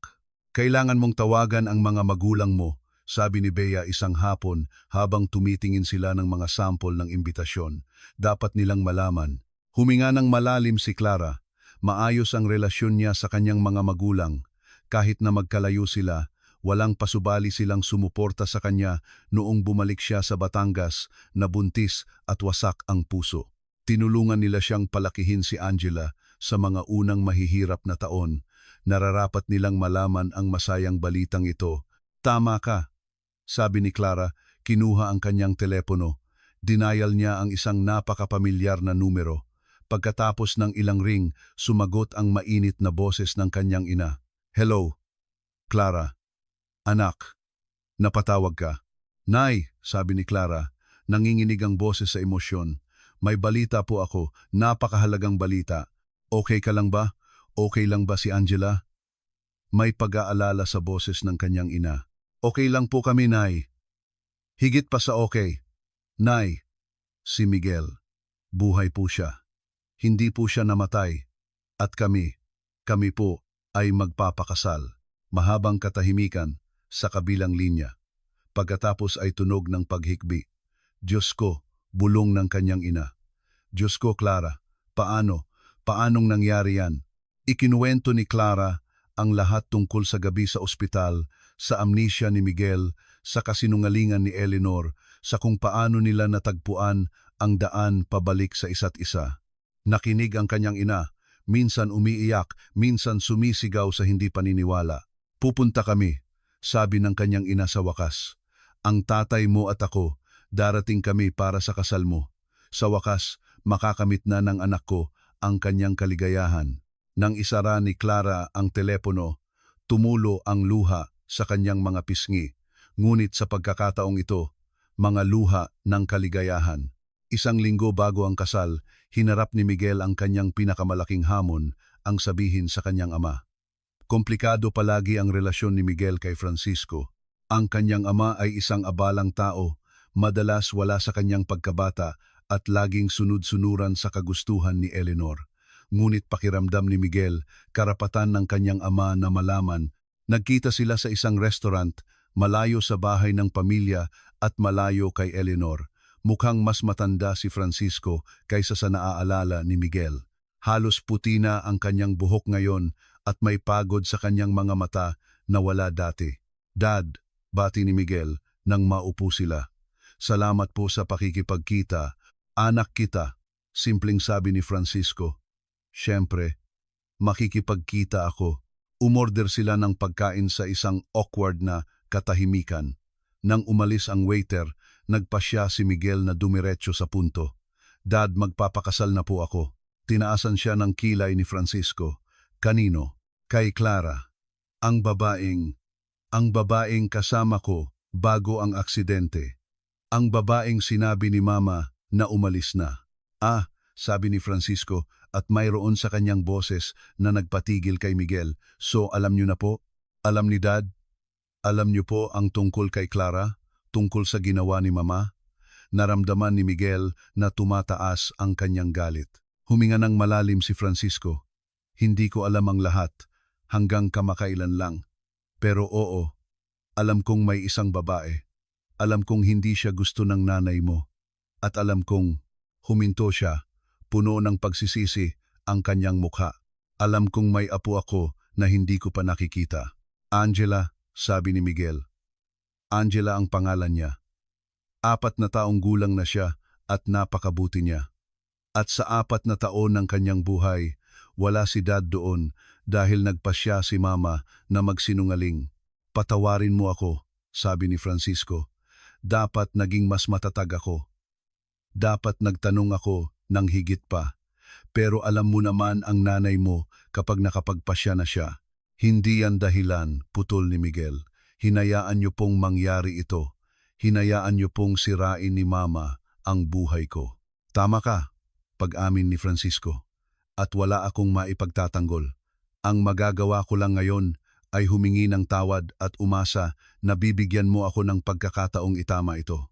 Ang lalaking palagi niyang nirerespeto kahit bihira siyang naroon, ang lalaking pumili ng madaling daan sa halip na labanan ang kanyang asawa. Isang bahagi ni Miguel ay gustong magalit, gustong tanggihan ang paghingi ng tawad na ito. Ngunit isang bahagi, ang mas matalinong bahagi, ay alam na walang mabuting maidudulot ang galit. Sa susunod na linggo po ang kasal namin, sabi ni Miguel sa wakas sa Manila Cathedral. Gusto ko pong naroon si Dad. Naluha ang mga mata ni Francisco. Sigurado ka? Opo. Kailangang makilala ni Angela ang kanyang lolo. At ako, kailangan ko ang aking ama sa araw ng aking kasal. Darating ako, pangako ni Francisco. At, Miguel, hindi ako sang-ayon sa ginawa ng nanay mo. Hindi ako kailanman sang-ayon. Mukhang mabait na babae si Clara at si Angela. Si Angela, ang apo ko. Gusto ko siyang makilala. Kung papayagan mo, tingnan natin, sabi ni Miguel. Isang hakbang sa bawat pagkakataon. Mabilis na dumating ang araw ng kasal. Nang umagang iyon, nagising si Clara sa kanyang apartment na may pinaghalong kaba at saya. Nandoon na si Bea, tinutulungan siyang ihanda ang lahat. Dumating na ang mga magulang ni Clara mula sa Batangas, isang araw bago, at mula pa kaninang madaling araw ay umiiyak na ang kanyang ina. Napakaganda mo, anak, sabi ng ina ni Clara. Tinutulungan ang kanyang anak na isuot ang kanyang damit pangkasal. Simple ngunit elegante ang damit, kulay ivory na may pinong mga detalye ng puntas. Nay, huwag na po kayong umiyak, sabi ni Clara. Tumatawa kahit na nangingilid na rin ang luha sa kanyang mga mata. Masisira po ang makeup ko. Luha ito ng kaligayahan, sabi ng kanyang ina. Matapos ang lahat ng pinagdaanan mo, sa wakas ay makakamit mo na ang iyong happy ending. Hindi po ito ang katapusan, pagtatama ni Clara. Ito po ay isang bagong simula. Sa kabilang panig ng lungsod, naghahanda si Miguel sa tulong ng kanyang kaibigan na si Hendra na pumayag na maging saksi. Kinakabahan ka? Tanong ni Hendra. Sobra, pag-amin ni Miguel. Pero sobrang sigurado rin na ito ang pinakatamang bagay na ginawa ko sa buong buhay ko. Alam mo, sabi ni Hendra, noong unang ikinuwento mo sa akin ang tungkol kina Clara at Angela, akala ko nababaliw ka na. Natagpo ang nawawalang pag-ibig. Isang anak na hindi mo alam na mayroon ka, parang teleserye. Minsan, mas kakaiba pa ang buhay kaysa sa fiction, sabi ni Miguel na may ngiti. At minsan, kung mapalad ka, maaaring maging kasing ganda ng fiction ang buhay mo. Ang seremonya ay ginanap sa magandang Manila Cathedral. Kahit na hindi marami ang dumalo, pamilya at ilang malalapit na kaibigan lang, ang kapaligiran ay puno ng pag-ibig at kaligayahan. Tumayo si Angela sa tabi ng kanyang ina, nakasuot ng maningning na puting damit tulad ng hiling niya na may korona ng mga bulaklak sa kanyang ulo. Siya ang pinaka-proud at masayang flower girl. Naroon si Francisco, nakaupo sa harap. Hindi kailanman inalis ang kanyang mga mata kay Angela. Ito ang unang pagkakataon na nakita niya ng personal ang kanyang apo at kitang-kita ang emosyon sa kanyang mukha. Si Eleanor, tulad ng inaasahan, ay hindi dumating. Nang pangunahan ng pari ang seremonya ng kasal, ang boses ni Miguel ay matatag at sigurado habang binibigkas ang kanyang mga panata. Ang mga tradisyonal na ritual ng Katoliko, ang cord, veil at arhae, unity coins ay isinagawa, bawat isa ay sumisimbolo sa kanilang pag-iisa. 1, 2, 3, 4, 5. Tinatanggap kita, Clara, bilang aking asawa. Sabi ng pare, at ang silid ay napuno ng palakpakan at masayang pag-iyak. Nagkatinginan sina Miguel at Clara. Ang kanilang mga mata ay nagsasalita ng higit pa sa mga salita. Marami silang pinagdaanan para makarating sa sandaling ito. Napakaraming sakit, pagkawala, pagdududa, ngunit nagtagumpay sila. Natagpuan nila ang daan pabalik sa isa't isa. Mahal kita, bulong ni Miguel. Mas mahal kita, sagot ni Clara. Ngayon, totoong pamilya na po tayo. Sigaw ni Angela, tumalon sa yakap ng kanyang mga magulang. Tulad ng ipinangako, isang maliit na reception ang ginanap sa isang simpleng restaurant hindi kalayuan sa simbahan. Inihain ang mga tradisyonal na pagkaing Pilipino, adobo, lechon, sinigang, lahat ng paborito ni Clara na na-miss niya sa loob ng maraming taon sa Maynila. 6, 7, 8, 9, 10. Sa reception, lumapit si Francisco kay Clara nang may pag-aalinlangan. Clara, sabi niya, gusto kong humingi ng paumanhin sa lahat. Dapat mas marami akong ginawa. Hindi ko dapat hinayaan ang aking asawa. Tito Francisco, malumanay na putol ni Clara. Masayang araw po ngayon. Huwag na po nating pag-usapan ang nakaraan. Ang mahalaga po ngayon ay ang hinaharap. Tumango si Francisco, basa ang mga mata. Mapagbigay kang babae. Mapalad ang anak ko na magkaroon sa iyo. Mapalad po kaming magkaroon sa isa't isa. Pagtatama ni Clara. Pagkatapos ay lumuhod si Francisco sa harap ni Angela na tinitigan siya ng may mausisang mga mata. Hello, Angela, sabi niya. Nanginginig ang boses. Ako si Lolo Francisco, ang tatay ng daddy mo. Itinagilid ni Angela ang kanyang ulo. May lolo po ako. Oo, sabi ni Francisco. At gustong-gusto kang makilala ni Lolo. Okay lang ba yon? Tumingin si Angela sa kanyang ina, naghahanap ng kumpirmasyon. Tumango si Clara na may maliit na ngiti. Pagkatapos ay bumalik ang tingin ni Angela kay Francisco at iniunat ang kanyang maliit na kamay. Opo, pero promise po ni Lolo na maglalaro kami. Tumawa si Francisco. Isang tunog na puno ng kaluwagan at kaligayahan. Pangako ni Lolo. Nang gabing iyon, matapos umuwi ang lahat ng bisita at mahimbing nang natutulog si Angela sa kanyang silid, tumayo sina Clara at Miguel sa balkonahe ng kanilang bagong apartment, tinitigan ang kumikinang na kalangitan ng Maynila. Asawa ko, sabi ni Clara. Sinusubukan ng salita sa kanyang dila, hindi pa rin ako makapaniwala. Maniwala ka, sabi ni Miguel. Niyakap siya mula sa likod. Asawa kita. Si Angela ay anak natin, at ito ay simula pa lang. Anong mangyayari sa nanay mo? Tanong ni Clara. Sa huli, kailangan niyang tanggapin ito. O hindi. Tapat na sabi ni Miguel. Umaasa akong magbabago siya. Pero hindi ko hahayaang maapektuhan ng kanyang ugali ang ating kaligayahan. Kung gusto niyang maging bahagi ng ating buhay, bukas ang pinto, pero kung hindi, magiging maayos tayo nang wala siya. Humarap si Clara sa kanyang yakap, tinitigan ang kanyang mga mata. Marami kang isinakripisyo para sa akin. Ang relasyon mo sa iyong ina, ang mana ng iyong pamilya. Wala akong isinakripisyo, putol ni Miguel. Pumili ako. Pinili ko kayo ni Angela at iyon ang pinakamadaling desisyon na ginawa ko. Naghalikan sila sa ilalim ng kalangitan ng gabi, dalawang kaluluwang sa wakas ay natagpuan ang kapayapaan pagkatapos ng isang mahabang bagyo. Ang mga unang buwan ng kanilang pagsasama ay puno ng pag-aayos at pagtuklas. Kinailangan ni Clara na masanay na magbahagi ng espasyo at buhay sa isang tao muli pagkatapos ng maraming taong pagsasarili. Kinailangan ni Miguel na matutong maging isang full-time na ama, hindi lang isang bisita, at kinailangan ni Angela na umangkop sa isang bagong istruktura ng pamilya. Ngunit nalampasan nila ang lahat ng magkasama ng may pasensya at pagmamahal. Tuwing gabi, sabay-sabay silang naghahapunan bilang isang pamilya.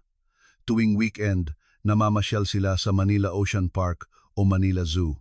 Bumuo sila ng mga bagong tradisyon, mga bagong alaala, isang bagong pundasyon para sa kanilang pamilya. Nagpatuloy si Clara sa pag-aaral. Ngayon, sa buong suporta ng kanyang asawa, inayos ni Miguel ang kanyang schedule para masundo si Angela mula sa kindergarten kapag may klase si Clara sa hapon. Sila ay isang team sa lahat ng bagay. 6 na buwan pagkatapos ng kasal, napansin ni Clara na may kakaiba sa kanyang katawan. Pagduduwal sa umaga, hindi pangkaraniwang pagod. Huli na ang kanyang regla. Nanginginig ang mga kamay. Bumili siya ng pregnancy test at hinintay ang resulta sa banyo.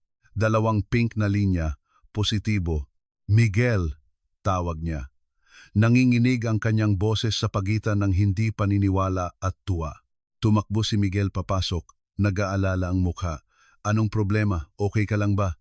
Ipinakita ni Clara ang test, hindi makapagsalita. Tinitigan ito ni Miguel, pagkatapos ay tumingin kay Clara, pagkatapos ay bumalik sa test. Ikaw, tayo, buntis ako, sabi ni Clara. Nagsimulang tumulo ang mga luha. Magkakaroon tayo ng isa pang anak. Niyakap siya ng mahigpit ni Miguel, tumatawa at umiiyak ng sabay. Diyos ko, Clara, magkakaroon tayo ng anak. Masaya ka ba? Tanong ni Clara. Masaya? Umatras ng bahagya si Miguel para tingnan ang kanyang mukha. Wala akong salita para ilarawan kung gaano ako kasaya. Sa pagkakataong ito, naroroon ako para sa lahat. Bawat check-up, bawat sipa, bawat sandali, hindi ko palalampasin ang anuman. Paano natin sasabihin kay Angela? Tanong ni Clara. Sa isang espesyal na paraan, sabi ni Miguel na may ngiti. Nang gabing iyon, inanyayahan nila si Angela para sa isang espesyal na hapunan. Naghanda si Clara ng paboritong pagkain ng kanyang anak at pinalamutian nila ang mesa ng mga lobo at laso. Anong meron? Mausisang tanong ni Angela, kumikinang ang mga mata sa dekorasyon. Hindi ko po birthday. Mas maganda pa sa birthday, sabi ni Miguel. Ito ay isang malaking anunsyo. Ano po? Ano po? Talon ng talon si Angela sa tuwa. Lumuhod si Clara sa harap ng kanyang anak, hinawakan ang kanyang maliliit na kamay.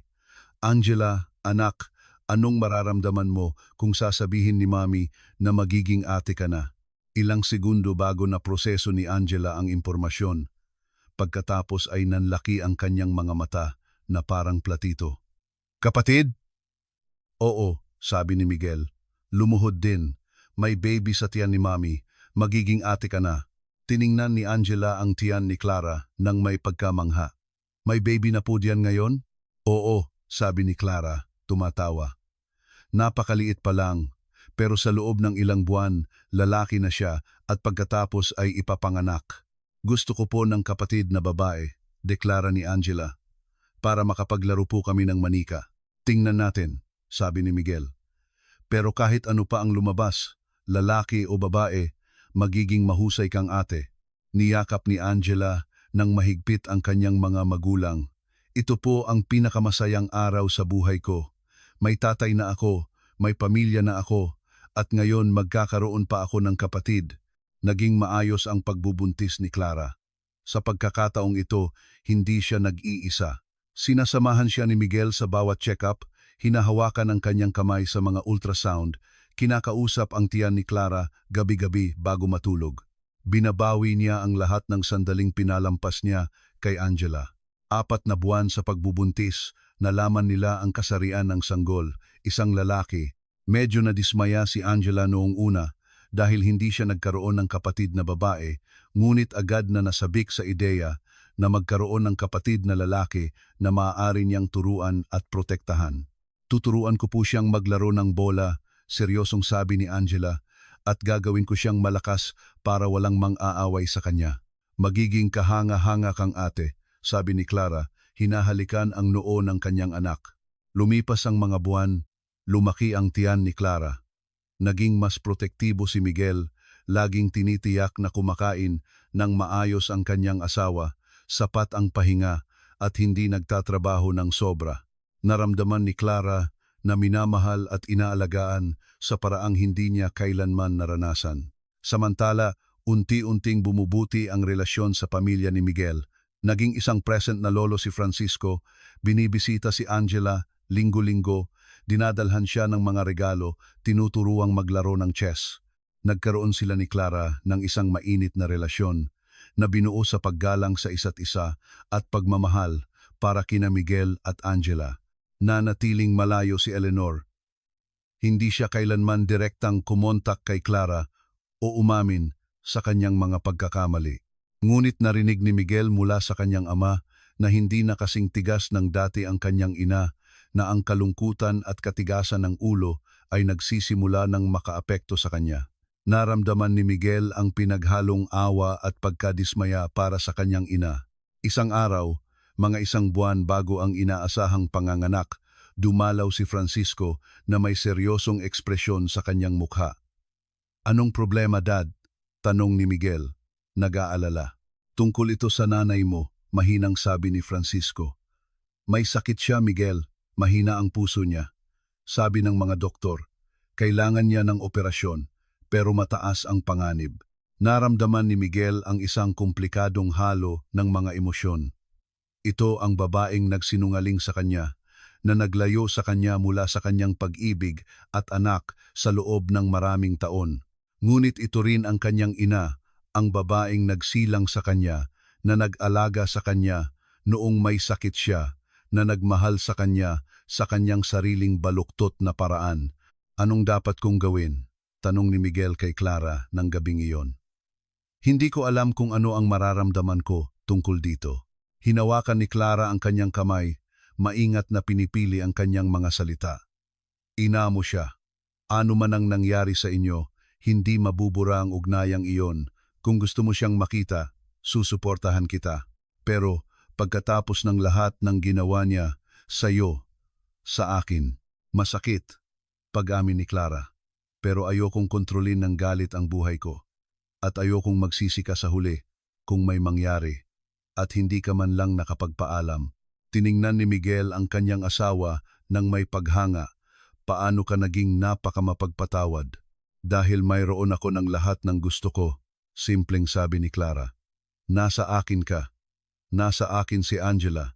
Nasa akin ang sanggol sa aking sinapupunan. Puno ng pag-ibig ang buhay ko. Wala akong puwang para sa galit." Kinabukasan, pumunta si Miguel sa malaking bahay ng kanyang pamilya sa unang pagkakataon mula noong komprontasyon nila ng kanyang ina, ilang buwan na ang nakalipas. Iba na ang pakiramdam ng bahay ngayon.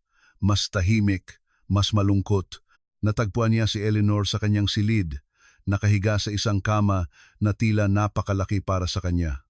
Ang babaeng dati napakatatag at nakakatakot ay mukha ng marupok. Sa wakas, nakita na sa kanyang mukha ang kanyang edad. "Miguel," sabi niya.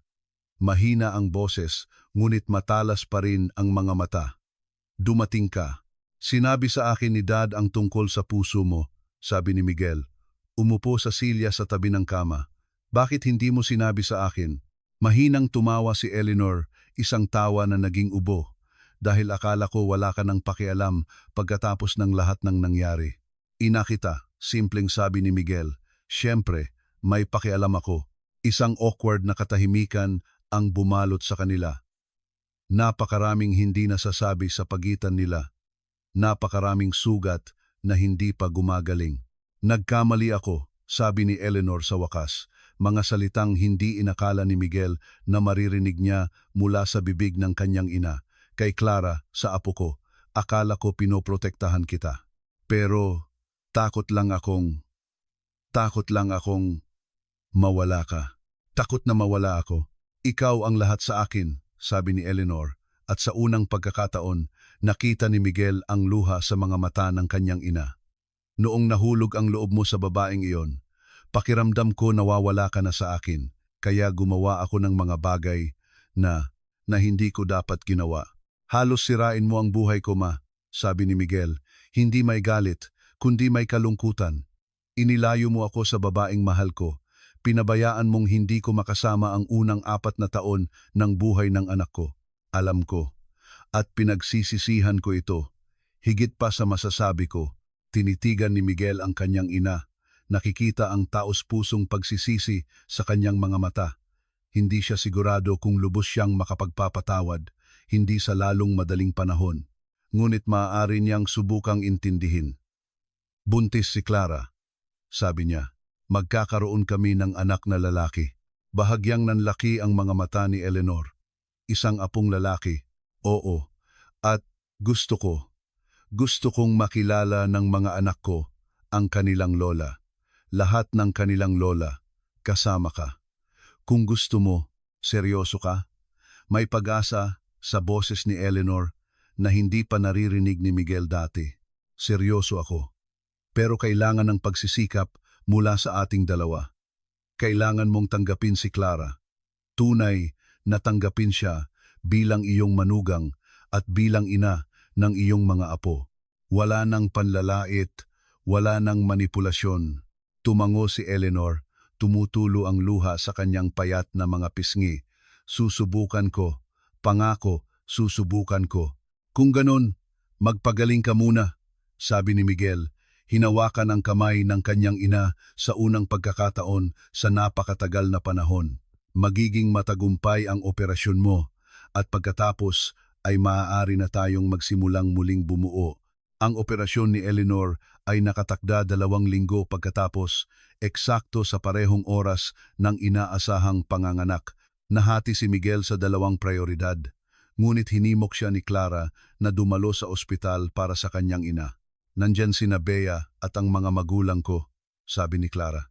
Ang nanay mo, ikaw lang ang mayroon. Sa huli, ang tadhana ang nagpasya. Nagsimulang mag-labor si Clara sa gabi bago ang nakatakdang operasyon ni Eleanor. Dinala siya ni Miguel sa PGH, ang parehong ospital kung saan sila unang nagkita muli. Isang lugar na ngayon ay parang isang buong bilog. 12 oras ang itinagal ng panganganak. Hindi umalis si Miguel sa tabi ng kanyang asawa, hawak ang kanyang kamay, pinupunasan ng kanyang pawis, bumubulong ng mga salita ng pampalakas loob. At nang sa wakas ay umalingaw-ngaw ang iyak ng sanggol sa silid. Nang makita ni Miguel ang kanyang anak na lalaki sa unang pagkakataon, umiyak siya ng walang hiya. Perpekto siya. Bulong niya, tinitigan ang maliit na nilalang sa mga bisig ni Clara. Talagang perpekto siya. Rafael, sabi ni Clara, pagod ngunit masayang ngumiti. Papangalanan natin siyang Rafael, tulad ng napagkasunduan natin. Rafael, ulit ni Miguel, hinahalikan ang noo ng sanggol at ng kanyang asawa ng salitan. Welcome to the world champion.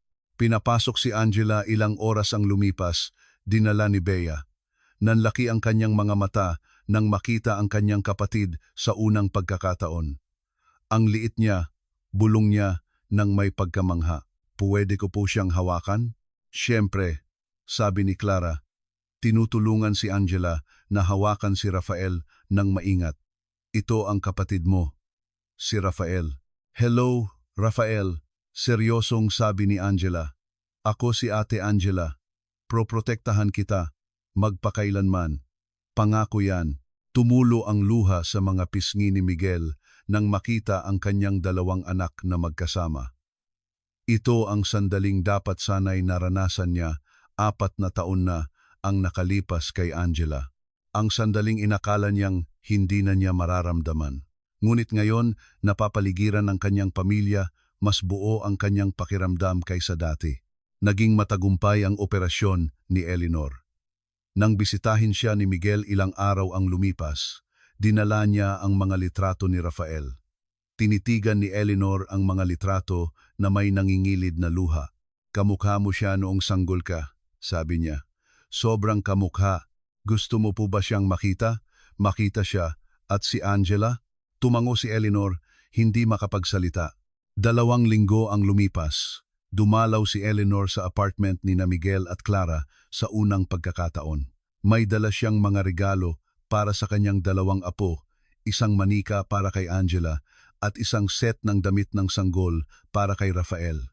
Naging awkward ang pagkikita noong una. Ramdam pa rin ang tensyon sa pagitan ni na Eleanor at Clara. Ngunit si Angela, sa kanyang pagiging inosente, ang bumasag sa yelo. "Lola, gusto niyo po bang maglaro ng manika?" Tanong niya, iniunat ang kanyang maliit na kamay. Tumingin si Eleanor kay Clara, na para bang humihingi ng pahintulot. Tumango si Clara, na may maliit na ngiti. "Siyempre, apo," sabi ni Eleanor, tinanggap ang kamay ni Angela. "Ipakita mo kay Lola ang mga manika mo." Habang dinadala ni Angela ang kanyang lola sa kanyang silid, nagkatinginan sina Clara at Miguel. Hindi ito perpekto, malayo pa roon. May mga sugat pa na kailangang gumaling, tiwala na kailangang muling itayo. Ngunit ito ay isang simula, at minsan, ang simula ay ang lahat ng kailangan mo. 2 taon ang lumipas, nagtapos si Clara sa University of the Philippines, Manila na may karangalan, isang tagumpay na naging posible dahil sa walang sawang suporta ni Miguel at ng kanilang pamilya. Dumalo sa kanyang graduation sina Angela, Bea, mga magulang ni Clara, Francisco at maging si Eleanor, buong pagmamalaking pumalakpak nang tawagin ang kanyang pangalan. "Nagawa mo," sabi ni Miguel pagkatapos ng seremonya. Niyakap ng mahigpit ang kanyang asawa. "Matapos ang lahat ng pagsubok, nagawa mo. Nagawa natin." Pagtatama ni Clara, "Hindi ko ito magagawa kung wala ka." Nagsimulang magtrabaho si Clara bilang isang nurse sa PGH, ang parehong ospital kung saan nagpa-practice si Miguel bilang isang pediatrician. Mayroong isang bagay na makata tungkol sa pagtatrabaho sa parehong lugar kung saan muli silang pinagtagpo ng tadhana. Madalas silang mag-lunch nang magkasama sa kantina ng ospital, nagbabahagi ng mga kwento tungkol sa kanilang mga pasyente, sinusuportahan ang isa't isa sa mga mahihirap na araw. Madalas silang biruin ng kanilang mga kasamahan na sila ang pinakaromantikong mag-asawa sa ospital. "Paano kayo nananatiling ganyan ka-sweet pagkatapos ng maraming taon ng pagsasama?" tanong ng isang batang nurse. Ngumiti si Clara. "Iniisip ang mahabang paglalakbay na kanilang tinahak dahil hindi namin ipinagwawalang bahala ang isa't isa. Nawala na namin ang isa't isa dati at alam namin kung gaano kahalaga ang pangalawang pagkakataong ito." Isang hapon, habang nag-aayos ng kanyang opisina, may natagpuan si Miguel sa isang drawer na matagal na niyang hindi binubuksan. Isang lumang litrato, medyo kupas na. Ipinakikita nito siya, at si Clara 7 taon na ang nakalipas. Noong mga estudyante pa lang sila, noong ang hinaharap ay tila puno ng walang katapusang posibilidad. Nakasandal si Clara sa kanyang balikat, pareho silang nakangiti sa kamera nang may kaligayahang hindi pa nadadapuan ng sakit na darating. "Saan mo nakuha to?" tanong ni Clara nang ipakita ito ni Miguel sa kanya. "Mula sa luma kong apartment," paliwanag ni Miguel. "Natagpuan ng kasambahay ko noong naglilinis. Nasa loob ng isang librong medikal na hindi ko natapos basahin." Magkasama nilang tinitigan ang litrato, 2 mas matanda at mas matalinong bersyon ng mga kabataang iyon. "Naisip mo ba sanang maalala mo?" Malumanay na tanong ni Clara. Pinag-isipan ito ni Miguel sandali. "Minsan, gusto kong maalala ang unang halik natin. Gusto kong maalala ang unang beses na sinabi nating mahal kita. Gusto kong maalala ang naramdaman ko noong unang nalaman ko ang tungkol kay Angela. Pero pagkatapos iniisip ko, baka ito ay isang disguised blessing. Kinailangan nating magsimula sa simula, itayo ang ating relasyon mula sa wala. At ang itinayo natin ngayon ay napakatatag dahil pinili natin ito. Araw-araw pinipili kong mahalin ka. Hindi dahil sa memorya o obligasyon, kundi dahil ikaw ang pinakakahanga-hangang taong kilala ko." Hinalikan ni Clara ang kanyang asawa ng marahan. "Mahal kita. Mas mahal kita." "Imposible." Nagtawanan sila. At sa sandaling iyon, hawak ang litrato ng nakaraan at may maliwanag na hinaharap sa kanilang harapan. Napagtanto ni Clara na ang lahat ay nangyari ayon sa nararapat, ang sakit, ang pagkawala, ang mga taon ng pakikibaka, lahat ay nagdala sa kanila sa sandaling ito. Lahat ay nagpatatag sa kanila, mas matibay, mas may kakayahang pahalagahan ang pag-ibig na mayroon sila. Nang gabing iyon, matapos patulugin si Angela, ang kanilang anak na babae na 6 na taong gulang na ngayon, at tingnan si Rafael na mahimbing na natutulog sa kanyang kuna, magkatabing umupo sina Clara at Miguel sa sala ng kanilang apartment. "Mami, kailan po ulit ako magkakaroon ng kapatid?" Tanong ni Angela bago matulog kanina. Namula si Clara nang maalala ang tanong. Tumawa si Miguel sa kanyang ekspresyon. Hindi siya tumitigil sa pagtatanong. "No?" "Oo. Ang batang yon," sabi ni Clara, umiiling ngunit nakangiti. "Anong sa tingin mo?" Tanong ni Miguel sa seryosong tono. Tungkol sa pagdaragdag sa pamilya, tinitigan ni Clara ang kanyang asawa. "Seryoso ka? Seryosong seryoso. Gusto kong maging isang ama. Gusto ko ang ating pamilya. At sa tingin ko sapat ang laki ng pag-ibig natin para sa isa pa. O 2 pa," biro ni Clara. "O 3, sagot ni Miguel na may malokong ngiti. Diyos ko, dahan-dahan. Nagtawanan sila. Isang tunog na napuno ng buhay at kaligayahan. Patuloy na lumipas ang mga taon. Lumaki si Angela na isang matalino at mapagmahal na dalaga, eksakto tulad ng kanyang mga magulang. Nakuha niya ang berdeng mata ng kanyang ama at ang kabutihang loob ng kanyang ina. Sa paaralan, kilala siya bilang isang mabuting mag-aaral at laging tumutulong sa kanyang mga kaibigan. Naging isang batang lalaki si Rafael na puno ng enerhiya at pagkamausisa. Kamukha niya ang kanyang ina, may maiinit na kulay kapeng mata at isang ngiti na kayang magpatunaw ng puso. Ngunit ang kanyang personalidad ay malinaw na nakuha sa pagiging palabiro ng kanyang ama. Patuloy na bumuti ang relasyon ng pamilya. Naging isang napaka-involved na lolo si Francisco, hindi kailanman pinalampas ang isang school event o kaarawan. Si Eleanor, kahit hindi kailanman naging ganap na malambing, ay natutong tanggapin si Clara at tratuhin ang kanyang mga apo ng may pagmamahal. Ang kanyang paglalakbay mula sa pagiging kontrabida tungo sa isang present na lola ay mahaba at hindi madali. Ngunit araw-araw, nagsisikap si Eleanor, isang Pasko, nang magtipon ang buong pamilya sa malaking bahay ng pamilya ni Miguel sa unang pagkakataon sa loob ng maraming taon. Isinama ni Eleanor si Clara sa isang tabi. "Gusto kitang makausap," sabi niya.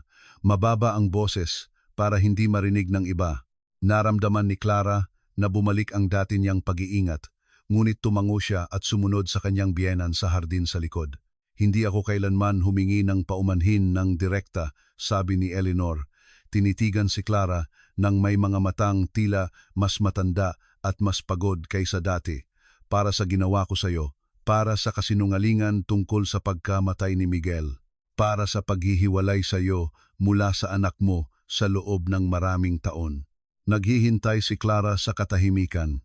"Gumawa ako ng mga bagay na hindi mapapatawad," patuloy ni Eleanor. "Alam ko yon, at hindi ako humihingi ng iyong kapatawaran dahil hindi ako sigurado kung karapat-dapat ako. Ngunit gusto kong malaman mo na pinagsisisihan ko ito. Sobrang pinagsisisihan ko. Araw-araw, kapag nakikita ko sina Angela at Rafael, iniisip ko ang mga nasayang na taon, mga taon na hindi na maibabalik." Tinitigan ni Clara ang babae sa kanyang harapan, ang babaeng dating pinagmumulan ng kanyang takot at sakit. Nakita niya ang taos-pusong pagsisisi sa mga mata ni Eleanor, nakita kung gaano karami ang nagbago sa nakalipas na ilang taon. "Pinatawad na kita," sabi ni Clara sa wakas. "Hindi dahil malilimutan o mabibigyang katwiran ang ginawa mo, kundi dahil ang pagtatanim ng galit ay sasaktan lang ang sarili ko, at dahil kailangan ng mga anak ko ang kanilang lola." Tumulo ang luha sa mga pisngi ni Eleanor. Salamat, Clara.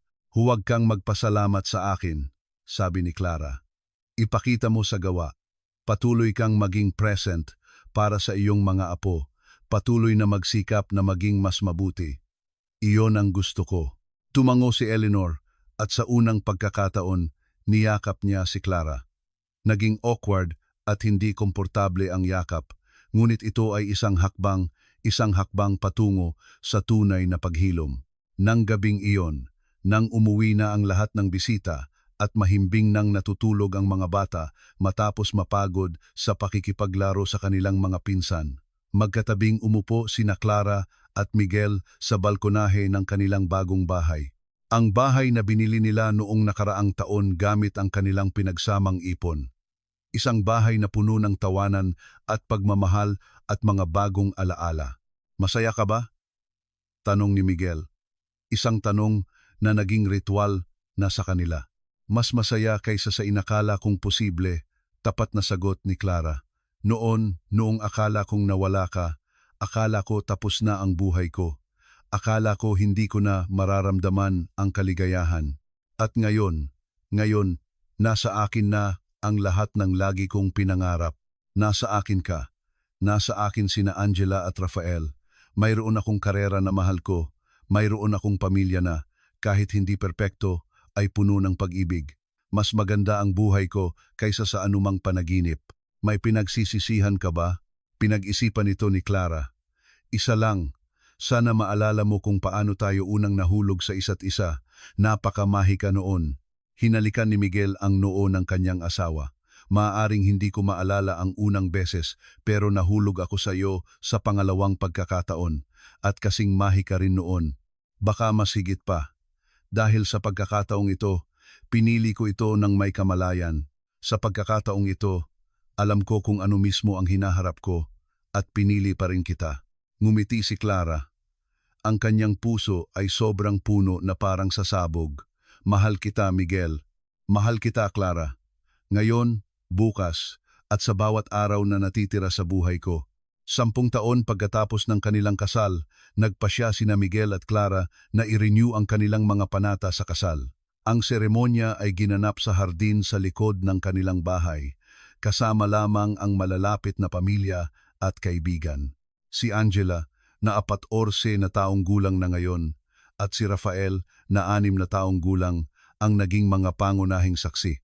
Naroon ang buong pamilya, kasama si Francisco, na naging isang mapagmahal na lolo, at si Eleanor na, kahit medyo strikto pa rin minsan, ay naging isang tinatanggap na bahagi ng kanilang buhay. Dumating si Bea at ang kanyang pamilya. Dumating ang mga magulang ni Clara mula sa Batangas. Maging ang ilang kasamahan mula sa ospital ay naroon.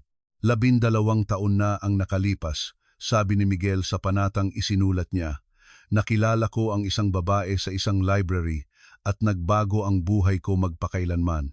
Kahit hindi ko maalala ang sandaling iyon, alam kong iyon ang pinakamagandang araw sa buhay ko. Dahil dinala ako nito sa iyo. Pinagdaanan natin ang mga pagsubok na susubok sa sinumang mag-asawa. Pinaghiwalay tayo, niloko, sinaktan. Ngunit narito tayo, nakatayo pa rin, nagmamahalan pa rin. At iyon ay dahil ang mayroon tayo ay mas matatag kaysa sa memorya, mas matatag kaysa sa anumang hadlang. Ito ay tunay na pag-ibig, Clara, at isang karangalan na mahalin ka sa buong buhay ko. Walang tuyong mata sa hardin nang maghalikan sila, muling tinatatakan ang kanilang mga panata.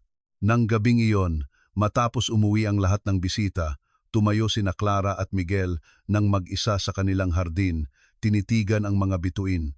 Hindi kailanman kasing linaw ang kalangitan ng Maynila tulad sa probinsya. Ngunit ngayong gabi, sa paanuman, tila mas maliwanag ang mga bituin kaysa karaniwan. Masaya ka ba? Tanong ni Miguel, tulad ng lagi niyang tinatanong. Higit pa sa inakala kong posible, tapat na sagot ni Clara. Maraming taon na ang nakalipas. Noong akala kong nawala ka, akala ko hindi ko na mararamdaman ang kaligayahan. Tingnan mo ako ngayon. Nasa akin na ang lahat ng lagi kong pinangarap. May pinagsisisihan ka ba? Pinag-isipan ito ni Clara sandali. Isa lang. Sana maalala mo kung paano tayo unang nahulog sa isa't isa. Napakamahika noon. Marahang hinalikan ni Miguel ang kanyang noo. Maaaring hindi ko maalala ang unang beses, pero nahulog ako sa iyo sa pangalawang pagkakataon. At kasing mahika rin noon, o baka higit pa. Dahil sa pagkakataong ito, pinili ko ito ng may kamalayan. Sa pagkakataong ito, alam ko kung ano mismo ang hinaharap ko at pinili pa rin kita. Ngumiti si Clara, ang kanyang puso ay sobrang puno na parang sasabog. Mahal kita. Miguel, Mahal kita, Clara. Ngayon, bukas, at sa bawat araw na mayroon tayo. At habang naghahalikan sila sa ilalim ng parehong mabituing kalangitan na sumaksi sa kanilang pag-ibig, maraming taon na ang nakalipas, alam ni Clara na ito ang kanilang tunay na kuwento. Hindi ang kuwentong nawala sa kanila, kundi ang kuwentong muli nilang itinayo. Isang kuwento ng pag-ibig na nakaligtas sa imposible. Isang kuwento ng pag-asa, pagpapatawad, at pangalawang pagkakataon. Isang kwento na nagpapatunay na ang tunay na pag-ibig ay hindi namamatay. Kahit na kumupas ang memorya, dahil ang pag-ibig ay nabubuhay sa puso, hindi sa isip, at ang kanilang mga puso ay laging nagmamay-ari sa isa't isa, sa kabila ng pagkawala, sa kabila ng sakit, at sa wakas ay matagumpay na nakabalik sa tahanan. Ang kanilang kwento ay hindi nagtapos sa trahedya, dumaan lamang sa isang hindi inaasahang liko bago natagpuan ang daan pabalik. At sa huli, sa kabila ng lahat, ay naging masaya. Kung nagustuhan mo ang kuwentong ito ng pag-ibig, pag-asa, at muling pagsasama, gusto naming malaman ang iyong opinyon. Mula 0 hanggang 10. Anong marka ang ibibigay mo sa kuwentong ito? Ang iyong rating ay tumutulong sa amin na umunlad at lumikha ng mas maraming kuwentong aantig sa iyong puso. Aling bahagi ng kuwento ni na Clara at Miguel ang pinakanakaantig sa iyo? Huwag kalimutang ibahagi ang iyong mga saloobin sa comments section. Salamat sa pagsama sa amin sa emosyonal na paglalakbay na ito.